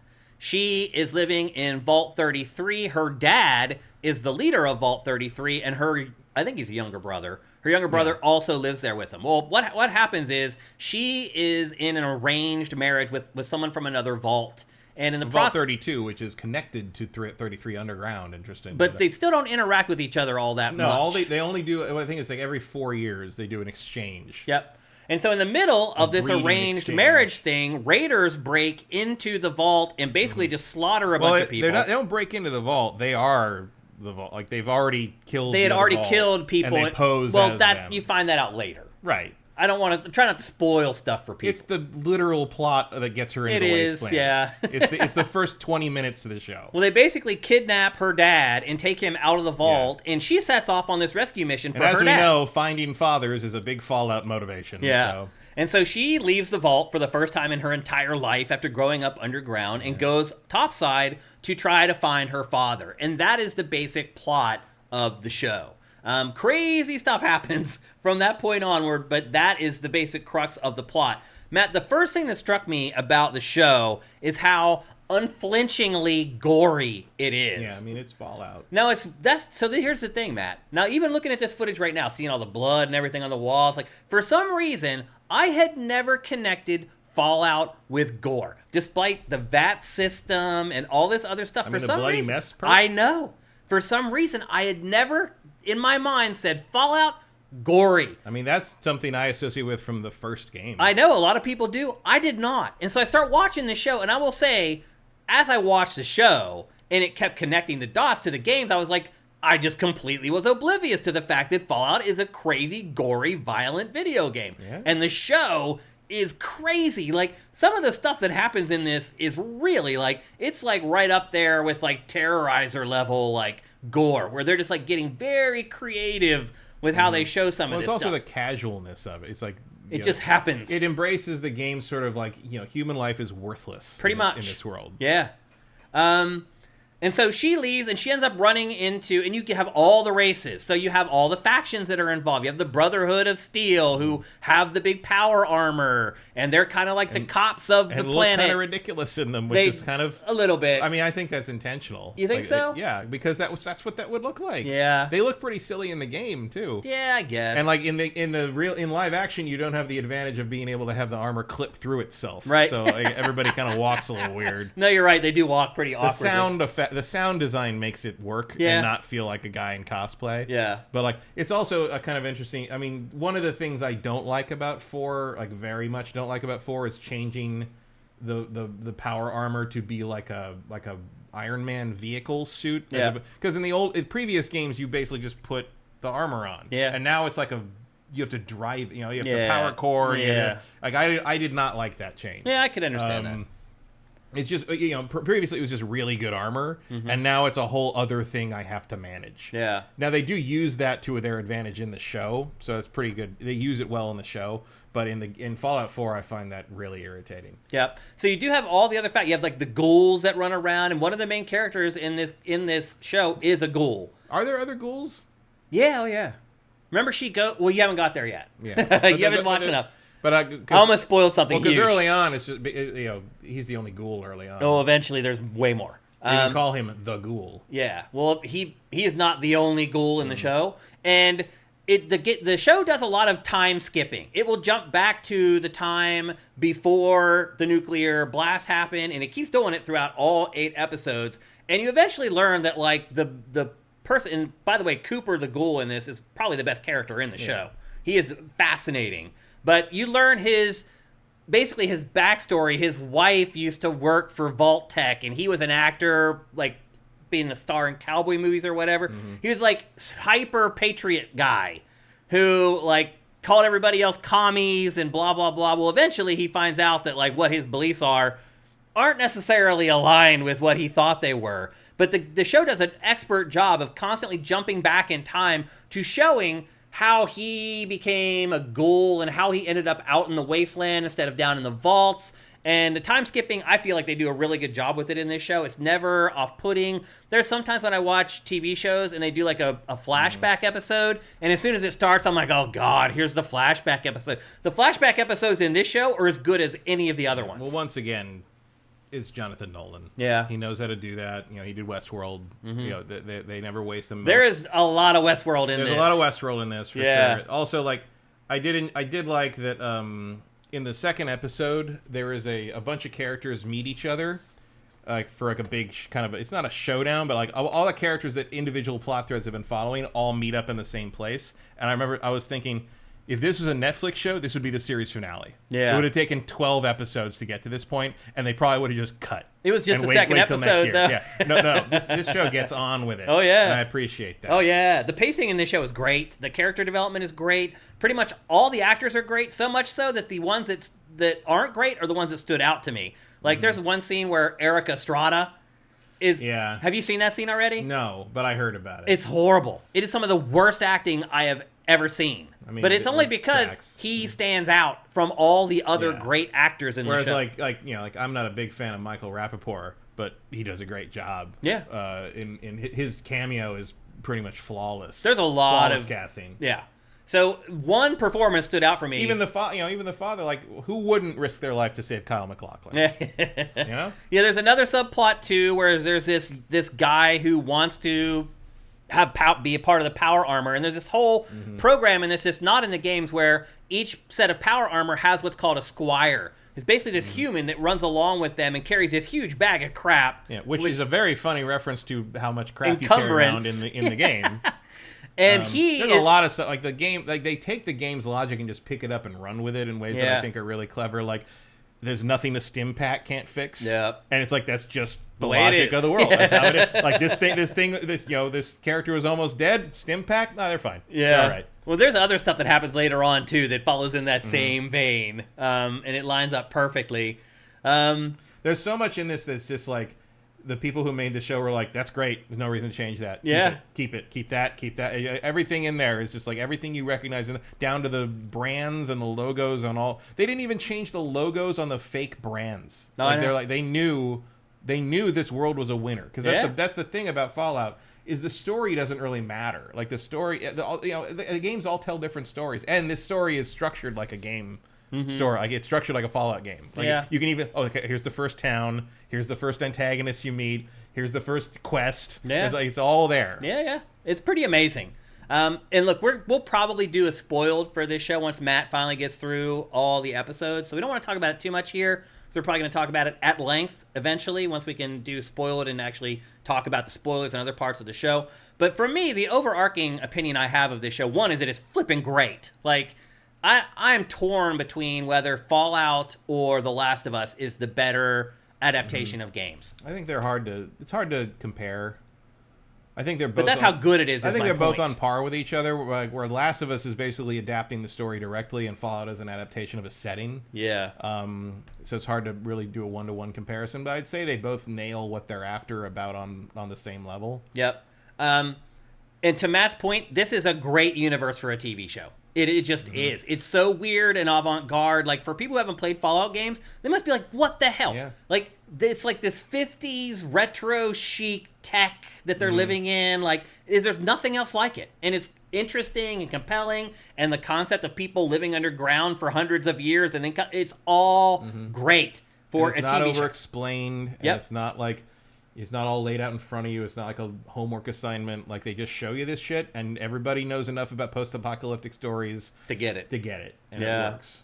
Yep. But everything's still... Like, the layout of the vault is the same as it is in the game. It's true. I know. Like the respect for the source material is immense. Yep. It's incredible. The other thing which makes it even crazier that people are complaining about things that they think are breaking canon, which is like, it's Fallout. Yeah. Like, if you expect an intricate story that connects up everywhere perfectly in Fallout, I don't know what to tell you, man. Like, it also did like the perfect amount of fan service without being overbearing, where people who aren't fans won't get it. Like, there's a crafting and gear bench that you see in one scene. There's the Red Rocket gas station. The dog companions are explained why they exist in the universe. Of course, there's power armor. Bottle caps and teeth are used as like valuable currents. Like, there's all these little nods to the games that fans of the games will appreciate, but they're not weird or put in places where like an average person would be like, wait, that doesn't make sense. Like, it all makes sense. The best compliment I can give the show is that it gave me new appreciation for this IP that I didn't have. And I am already a big fan, one. And two, it made me way more excited for Fallout 5. And to me, mission accomplished. That to me is the big mission for a show like this, to get people to buy the game eventually. Well, see, that's the thing, is I don't think that's the mission of this. I think it's to get them to buy the current games. Because Fallout 5 which is working, Fallout 5 is a decade out. So I think it's more like get people to buy Fallout 4 and especially Fallout 76. And that seems to be exactly what's happening. Fallout 76 got a huge bump. Even Fallout Shelter got a bump. Shelter got a bump. 4 got a bump. New Vegas got a bump. Like, everything, really. Yeah. And people going on saying, like, where should I start? What should I start playing this game with? And interesting to me, there's obviously a bunch of people saying New Vegas. I think that's wrong. I would probably say New Vegas is the best 3D Fallout game, but I would never throw someone into that off the bat if they've never played Fallout before. Honestly, I think you start... It depends how tolerant someone is of jank. If you can handle like an older game, I'd throw you in for Fallout 3. If you want a modern game, I'd say 76. Interesting. Over Fallout 4? 100%. Wow. Okay. 100%. Like, Fallout 4 is boring. I really liked it, but... I know, but it's just... Also, one of Fallout 4's issues is it's not going to feel like the show, because the Commonwealth wasteland, and I use that word loosely, is too built up. No, you're kind of right, actually. It doesn't match. Yeah, like Boston wasn't really touched by the nukes, and it's like there's a little too much society happening. Yeah. I think... Yeah, because this show is like literally like raised Earth. Like, everything. I mean, setting it back in California. There's nothing left. For sure. Yeah. And you see it, and it's in LA for the most part, Yeah. and we've never really seen a lot of They that call area Hollywood before. Philly for some reason, which is weird. Oh, because I was wondering that too, and I figured it out. It was because what was it? It was a fill up. It was a fill up something, something like that. There was a line in there that I'm like, oh, that's why they call it Philly, because it was that. Gotcha. Because I was confused by that at first too, and then it's a slang thing. Okay. And it's it's a more traditional Fallout setting, just because the original 2 games were in the Southwest too. Right. Matt, my next question is: can you get Amazon Prime for just a month? Probably. I don't know. I always get the annual don't know. subscription, but I'll just say this show is good enough. I think it's worth getting Amazon Prime for a month to watch it. Yeah, I would definitely watch it. Yeah, it's worth it. And again, we'll talk about this again once Matt has had a chance to go through it, and we'll do a spoiled, which means we'll talk about spoilers. So y'all need to get on watching Fallout. It is that good. All the rumblings you're seeing online, on social media, it's all true. The show is that flipping good. I really loved it. Like, I watched this show at like 7 in the morning because I only have so many hours to do stuff. I woke up on Saturday morning at 7 a.m. and sat and watched Fallout. My wife woke up at like 9 or 10, and she's like, what are you doing watching this crazy show at 8 in the morning? And I'm like, I have to. I only found time. So that's how good it is. Like, my ass was setting an alarm to get up early so I could watch more episodes of it. Fallout is that good. See, this is what I'm talking about, where like LaRonda's is like New Vegas for sure. It's an old game, but you have to... I'm not going to have anyone who hasn't played Fallout be putting mods into New Vegas. It doesn't fucking work. Because now they need a gaming PC. Now they got to go to Nexus Mods. Now they got to make an account on Nexus Mods. Now they got to now I got to give them how to put the mods in. Like, no. Just put Fallout 3 in your fucking Xbox and play it. Yeah. And there's your Fallout. Yeah. That's what Fallout is. Yep. And if you like that, you can maybe fight your way through New Vegas and hope it doesn't crash 4,000 times on console or something. Like, New Vegas is definitely what I would say is the best Fallout game, certainly in the 3D era. I might like Fallout 2 more than it in the end. But Fallout New Vegas, when I play it, is modded to within an inch of its life with 58 fucking things. It's like it's not playable by a casual person. Yeah. Like, I don't believe that at all. Okay. Well, we do need to move on. We're running out of time. But, Matt, that's 2 thumbs up from us for the Fallout show, right? Oh, yeah. Yeah. Easy. Yeah. Unless it takes some crazy swerve at some point, but no, it doesn't. They nailed it. Well, it does, but it's an awesome crazy swerve. Added to the short list of video game adaptations that have actually done their job, which I would say is mostly Last of Us, this, and Cyberpunk. Witcher, the first season of Witcher. Cyberpunk Edge Runners, because that made a big boost in sales for Cyberpunk 2077.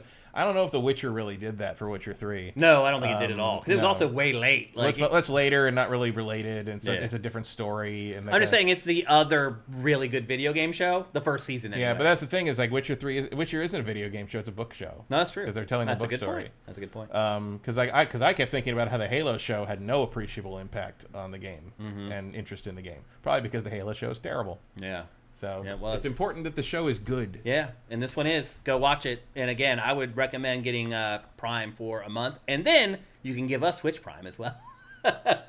All right, let's move on. We're going to talk about a game that Matt and I have been playing. And I think this is one that we have differing opinions on. Well, let me clarify.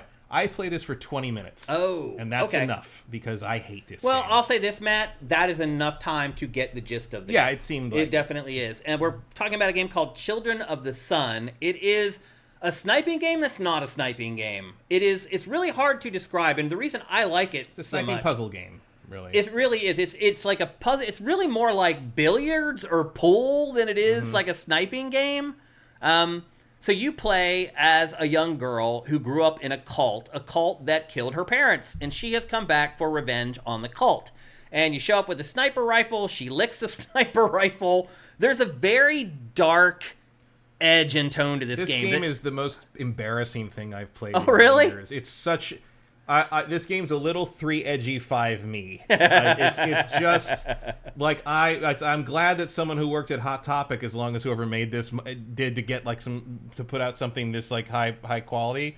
But like, holy shit, this is not something I want to look at. I think it's ugly. The art style is pretty ugly, but the way it's all put together, the art style with the stills, with the soundtrack, and like not even necessarily the soundtrack, like the ambient sound. The game is... it's difficult to call the background sounds of this music. Yeah. But it's like appropriate. they're like dirges almost. Yeah.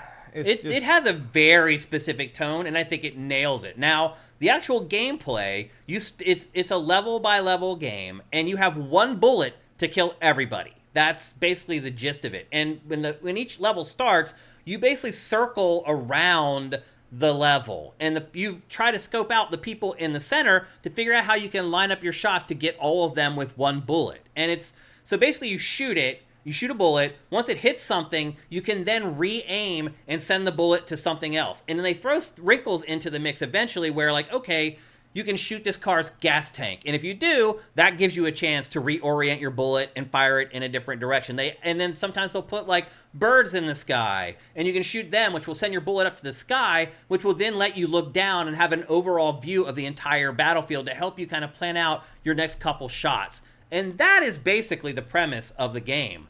Every level, I mean, once you get the hang of it, each level takes you like a minute, or maybe like the hardest ones took me like 2 tries and like 5 minutes. So it's one of those games where you're just going through mission after mission trying to solve the puzzle of each one of them. It's a hard game to explain to people, really, because you see it and you're like, oh, so you're sniping people. No, you really aren't. Like, no, you're driving a magic bullet. Pretty much, yeah. And then eventually they give you a couple other mechanics. Like, they give you the ability to pause a bullet in midair and then reorient it a little bit to, like, aim around trees and stuff like that, so you can kind of curve your bullets. So they do eventually add a couple. There's like a reset ability you get at one point. One thing that happens too is you can mark all the enemies if you want to, and then it'll put numbers above their head. Or if you just organically go through it the first time and maybe you fail, any enemy that you hit your first time through will be marked. So your second time, it makes it easier to get through it your second time. And that's pretty much the whole game. I finished the game in it's about 2 hours long. It took me 3 hours to finish it. And there's the most I ever had to play a level was like 3 times. Like it, but this is really a game more about its tone and its aesthetics more than anything else. I could understand where someone might think it's vapid and like silly, but it is. I mean, I played, I think, 9 or 10 levels of this, and I was like, I'm done. Yeah, like there's nothing here. I will say this is the most paper thin, boring ass thing I've played all year. And like, there's a point at which I'm like, this is it. This is just it. This is. That's like, it, yeah. I cannot express to you how uninterested I am in solving quote unquote the quote unquote puzzles in this quote-unquote game. Yeah. It is garbage. This is made by one person. Yeah, I mean... Which is kind of amazing, actually. Oh, yeah, I mean, it's an achievement for sure in that regard, but oh my god, I don't care. And, like, everyone is losing their fucking mind about this game in the industry. They? Yeah, I didn't see that. It's the most highly praised indie game of the year so far. Wow, I didn't know that. Like, I wouldn't go that far. This thing's going to be in the game of the year really? conversation. I guarantee you. Wait until the end. This is absolutely going to be nominated for Indie Game of the Year at the Game Awards. It might even get in the Game of the Year. I wouldn't go that far anywhere. I wouldn't even go to that neighborhood. I wouldn't even go to that state. I did enjoy parts of it. And again, I think the tone and the aesthetics of the game are more memorable than actually playing the game. So you can see, like, after you finish a level, it shows you the path of your bullet to show you, like, the shape that you made to go through the level. And as you get into the harder levels, like, those become way more elaborate because they'll start putting, like, groups of enemies apart from each other. And you have to figure out, like, how can I link the two groups together? And a lot of times, to do that, you use what I mentioned earlier, the birds in the sky or the gas tank on a car sitting there. There's always tools there to let you link those areas together. And that's pretty much the entire crux of the game. It is very simple, and sometimes Otaku clings on to something like that, something that's very simple and, like, not very complicated. But no, like, I agree with you, Matt. Like, this is not a Game of the Year contender. This is not, as for me right now, an indie Game of the Year contender either.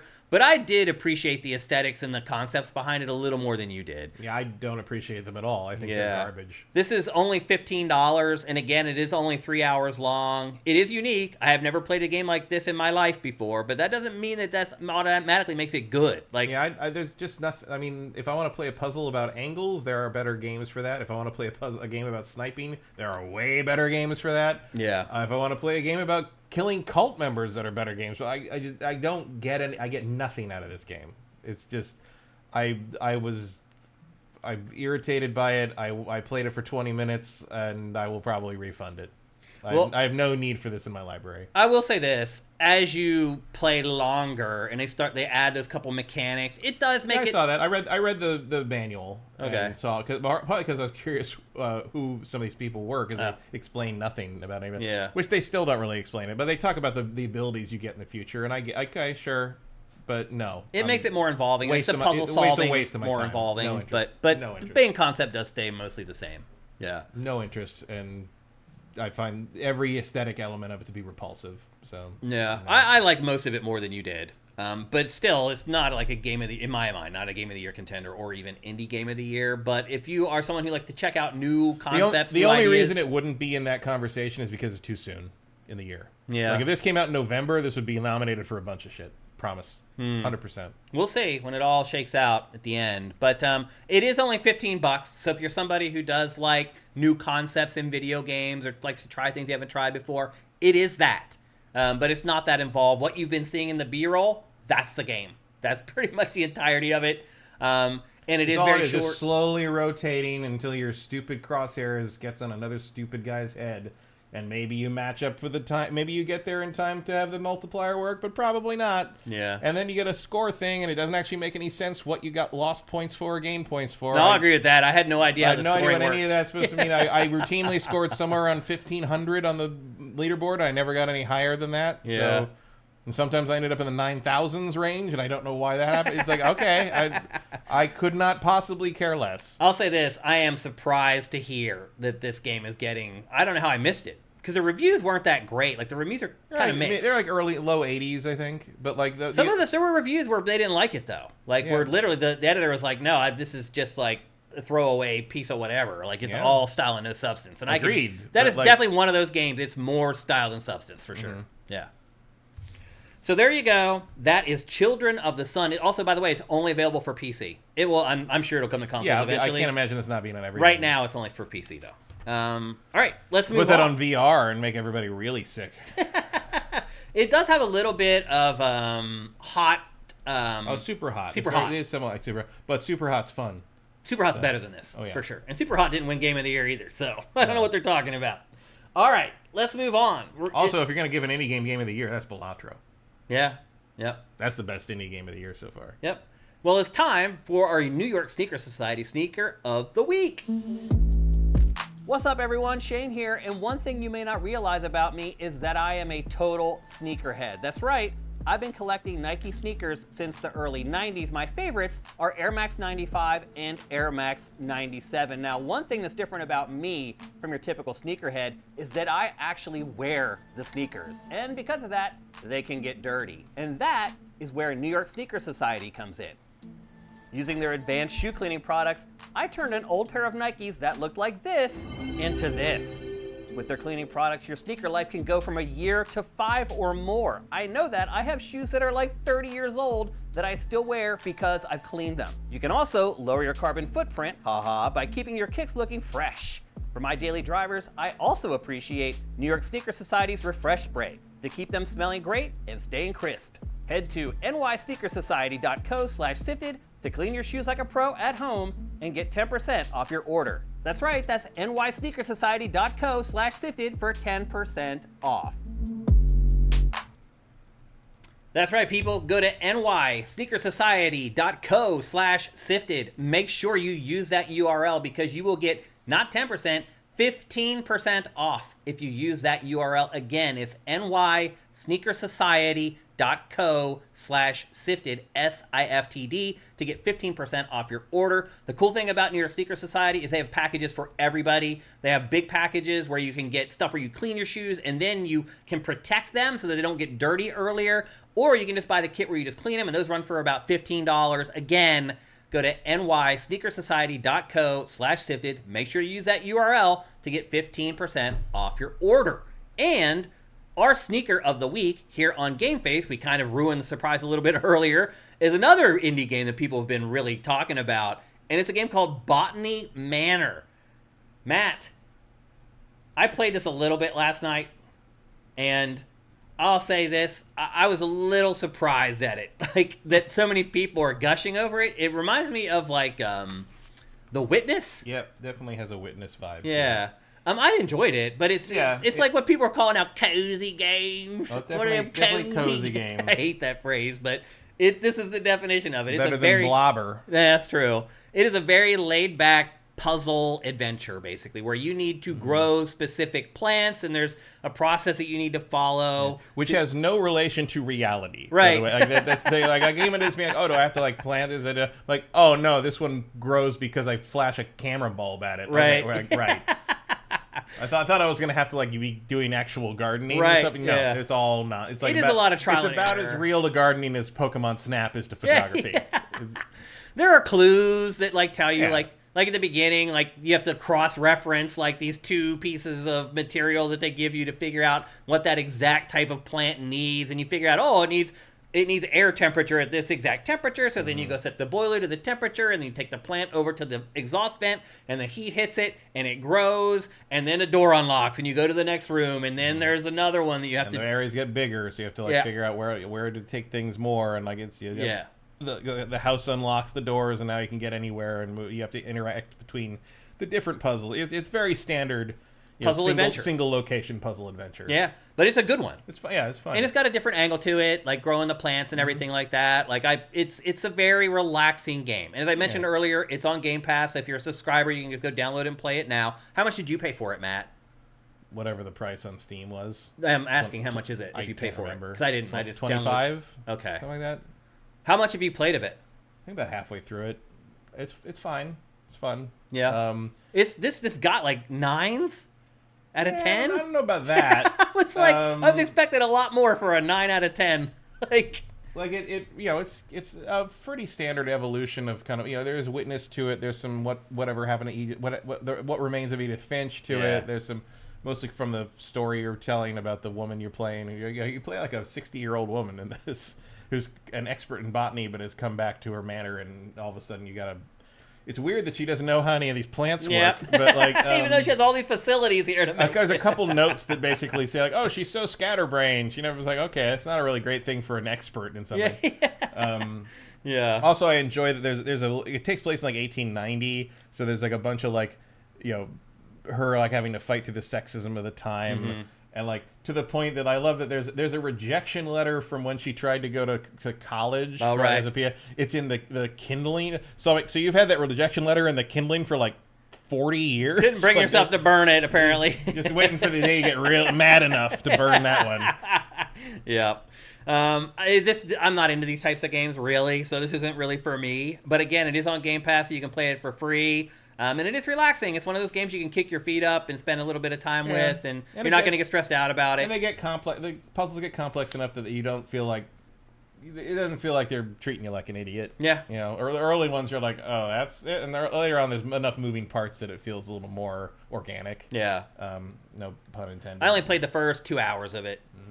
So I got into like the manor and made it pretty much most of the way through the manor, and that's where I stopped. But it was okay. I'm just surprised that the review scores for it are so high. It's really kind of shocking, but yeah, it's got charm to it, and it is accomplishing what it's trying to do without pretty much any flaws. Yeah. I would say so. It's like it's not maybe the most ambitious thing in the world, but it is an excellent example of execution done almost without fail. Yeah, like it's that you couldn't really make a better plant growing puzzle game influenced by The Witness and What Remains of Edith Finch than this game. Well, people who like these types of games really like this one. So if you're one of those people, you should check it out because, I mean, games don't get 9s out of 10 for nothing. So that's all I'm saying. This is the sneaker of the week is all about a smaller game that's really creeping up the lexicon, and this is undoubtedly one of them. The only complaint I think I have is like when you gather the clues for things, then you look at their entry in the book.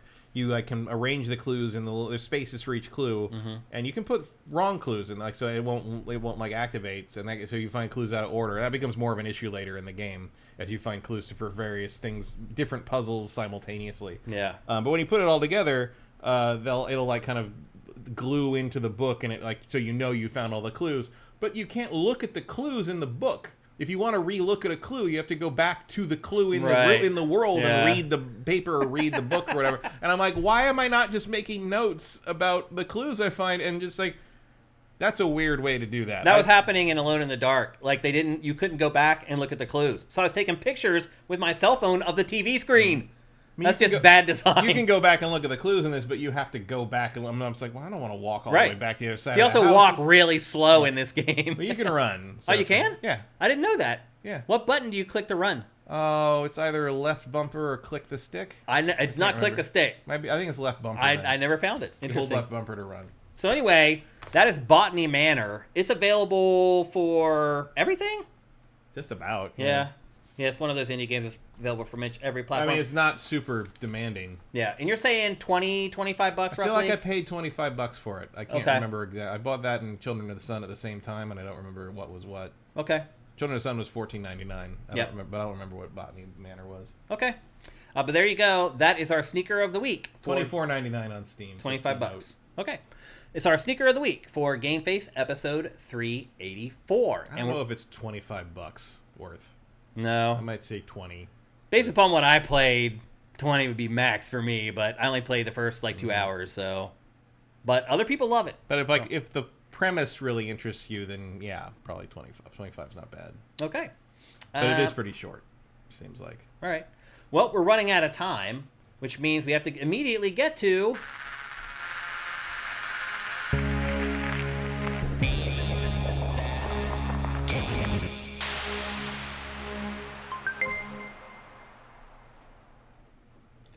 So this week's edition of Name That Game Tune has some special meaning. So our sponsor for this segment, SoundWizardry.com, had a huge contract on a game that it's been working on. I mentioned that they were on location last couple of weeks, and that's what they were doing. They were working on this big project. Well, the project was just canceled out of nowhere, and the story has become a big story across the industry. There's this... Should we mention his name? Should we mention his name?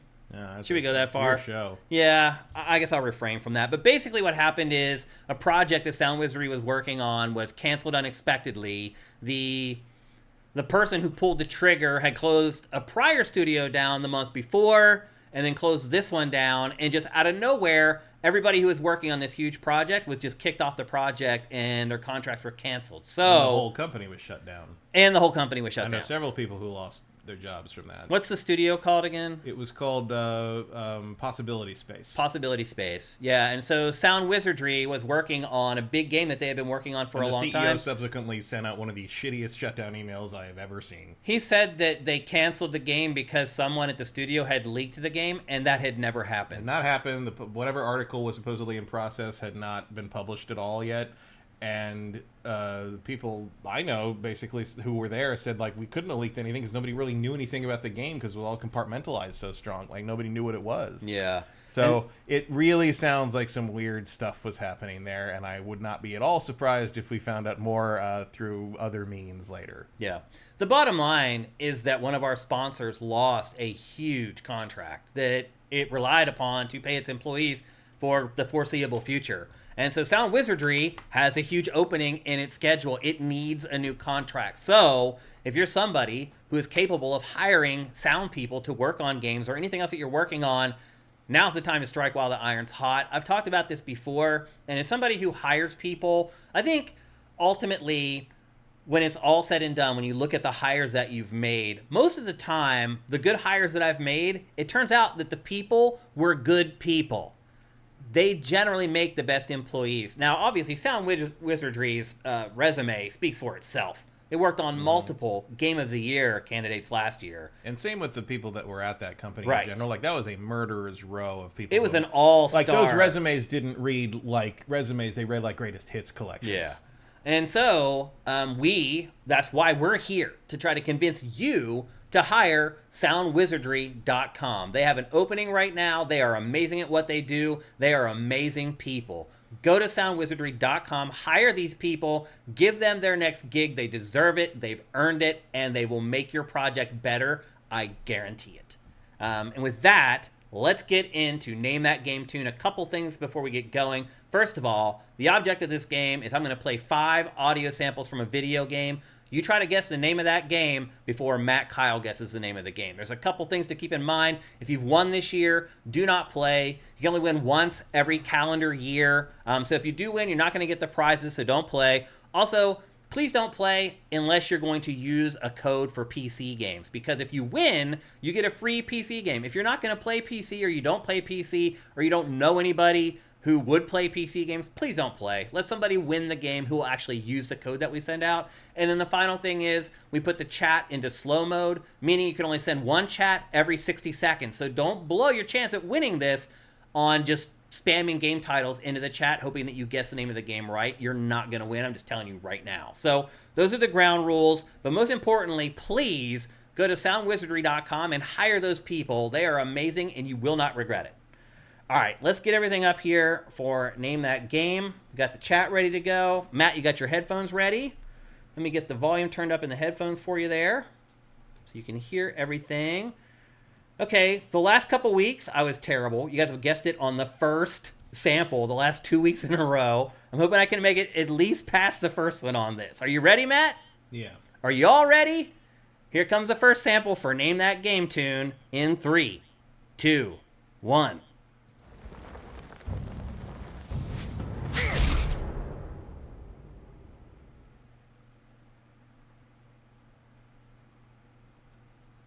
Any guesses, Matt? You can cheat. You can guess as many times as you want every 60 seconds. I never thought about that.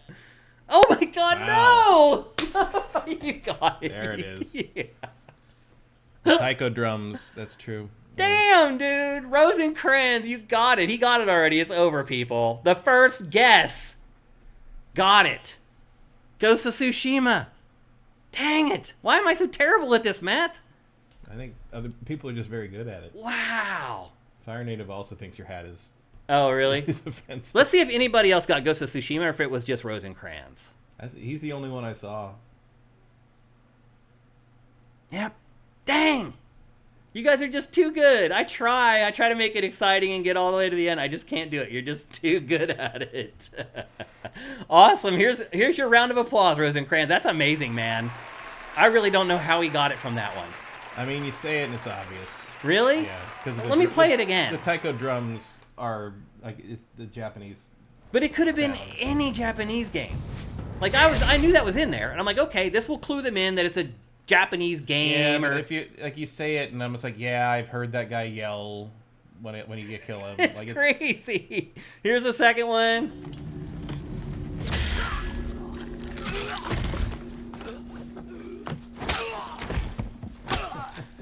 Just murder. Yep. Here's the third one. I definitely would have gotten it on that one. Yeah. By the third one, I'm hoping you guys get it. Here's the fourth one.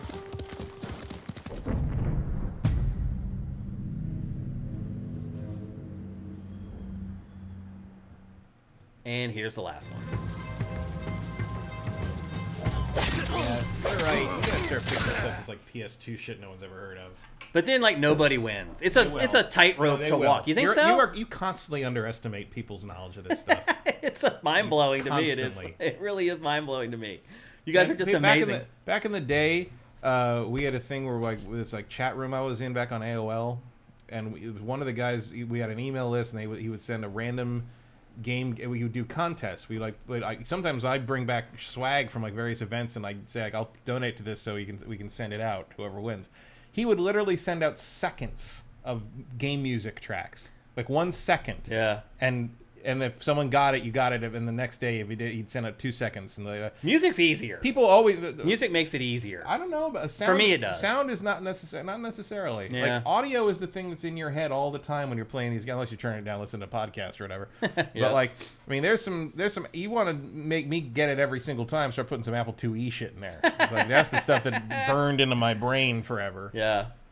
So like, yeah, no sound, and like you get, especially the people the age that watch this show, they're gonna know every PS1, PS2 game Like, all right, we'll start getting more obscure then. We'll see how it goes. Get real weird. All right, we'll try it. We'll see how it goes. We'll see if we get to the one where nobody gets it. See who can guess Rising Zan Samurai Gunman off one sound effect. There might be people who can do it. Probably are. Well, Rosencrantz, awesome job, man. You guys never fail to impress me every single time. We either do this version or we do the screenshot version. You guys always blow my mind with Name That Game. You guys are just awesome. Rosencrantz, you probably know this already, but you can send us a DM here at twitch.tv/SiftedGames, or you can send me a DM on Twitter at Dinfire. You can send Sifted a DM on Twitter at SiftedGames. You can send me a direct message on Sifted where I am at Shane. Find a way to get at me, and we'll get your free code out to you. By the way, these codes are provided by soundwizardry.com. Again, if you're hiring for any sort of game development, if you have any kind of sound work, please hit up soundwizardry.com. They have a hole in their schedule right now. They can fill you in right away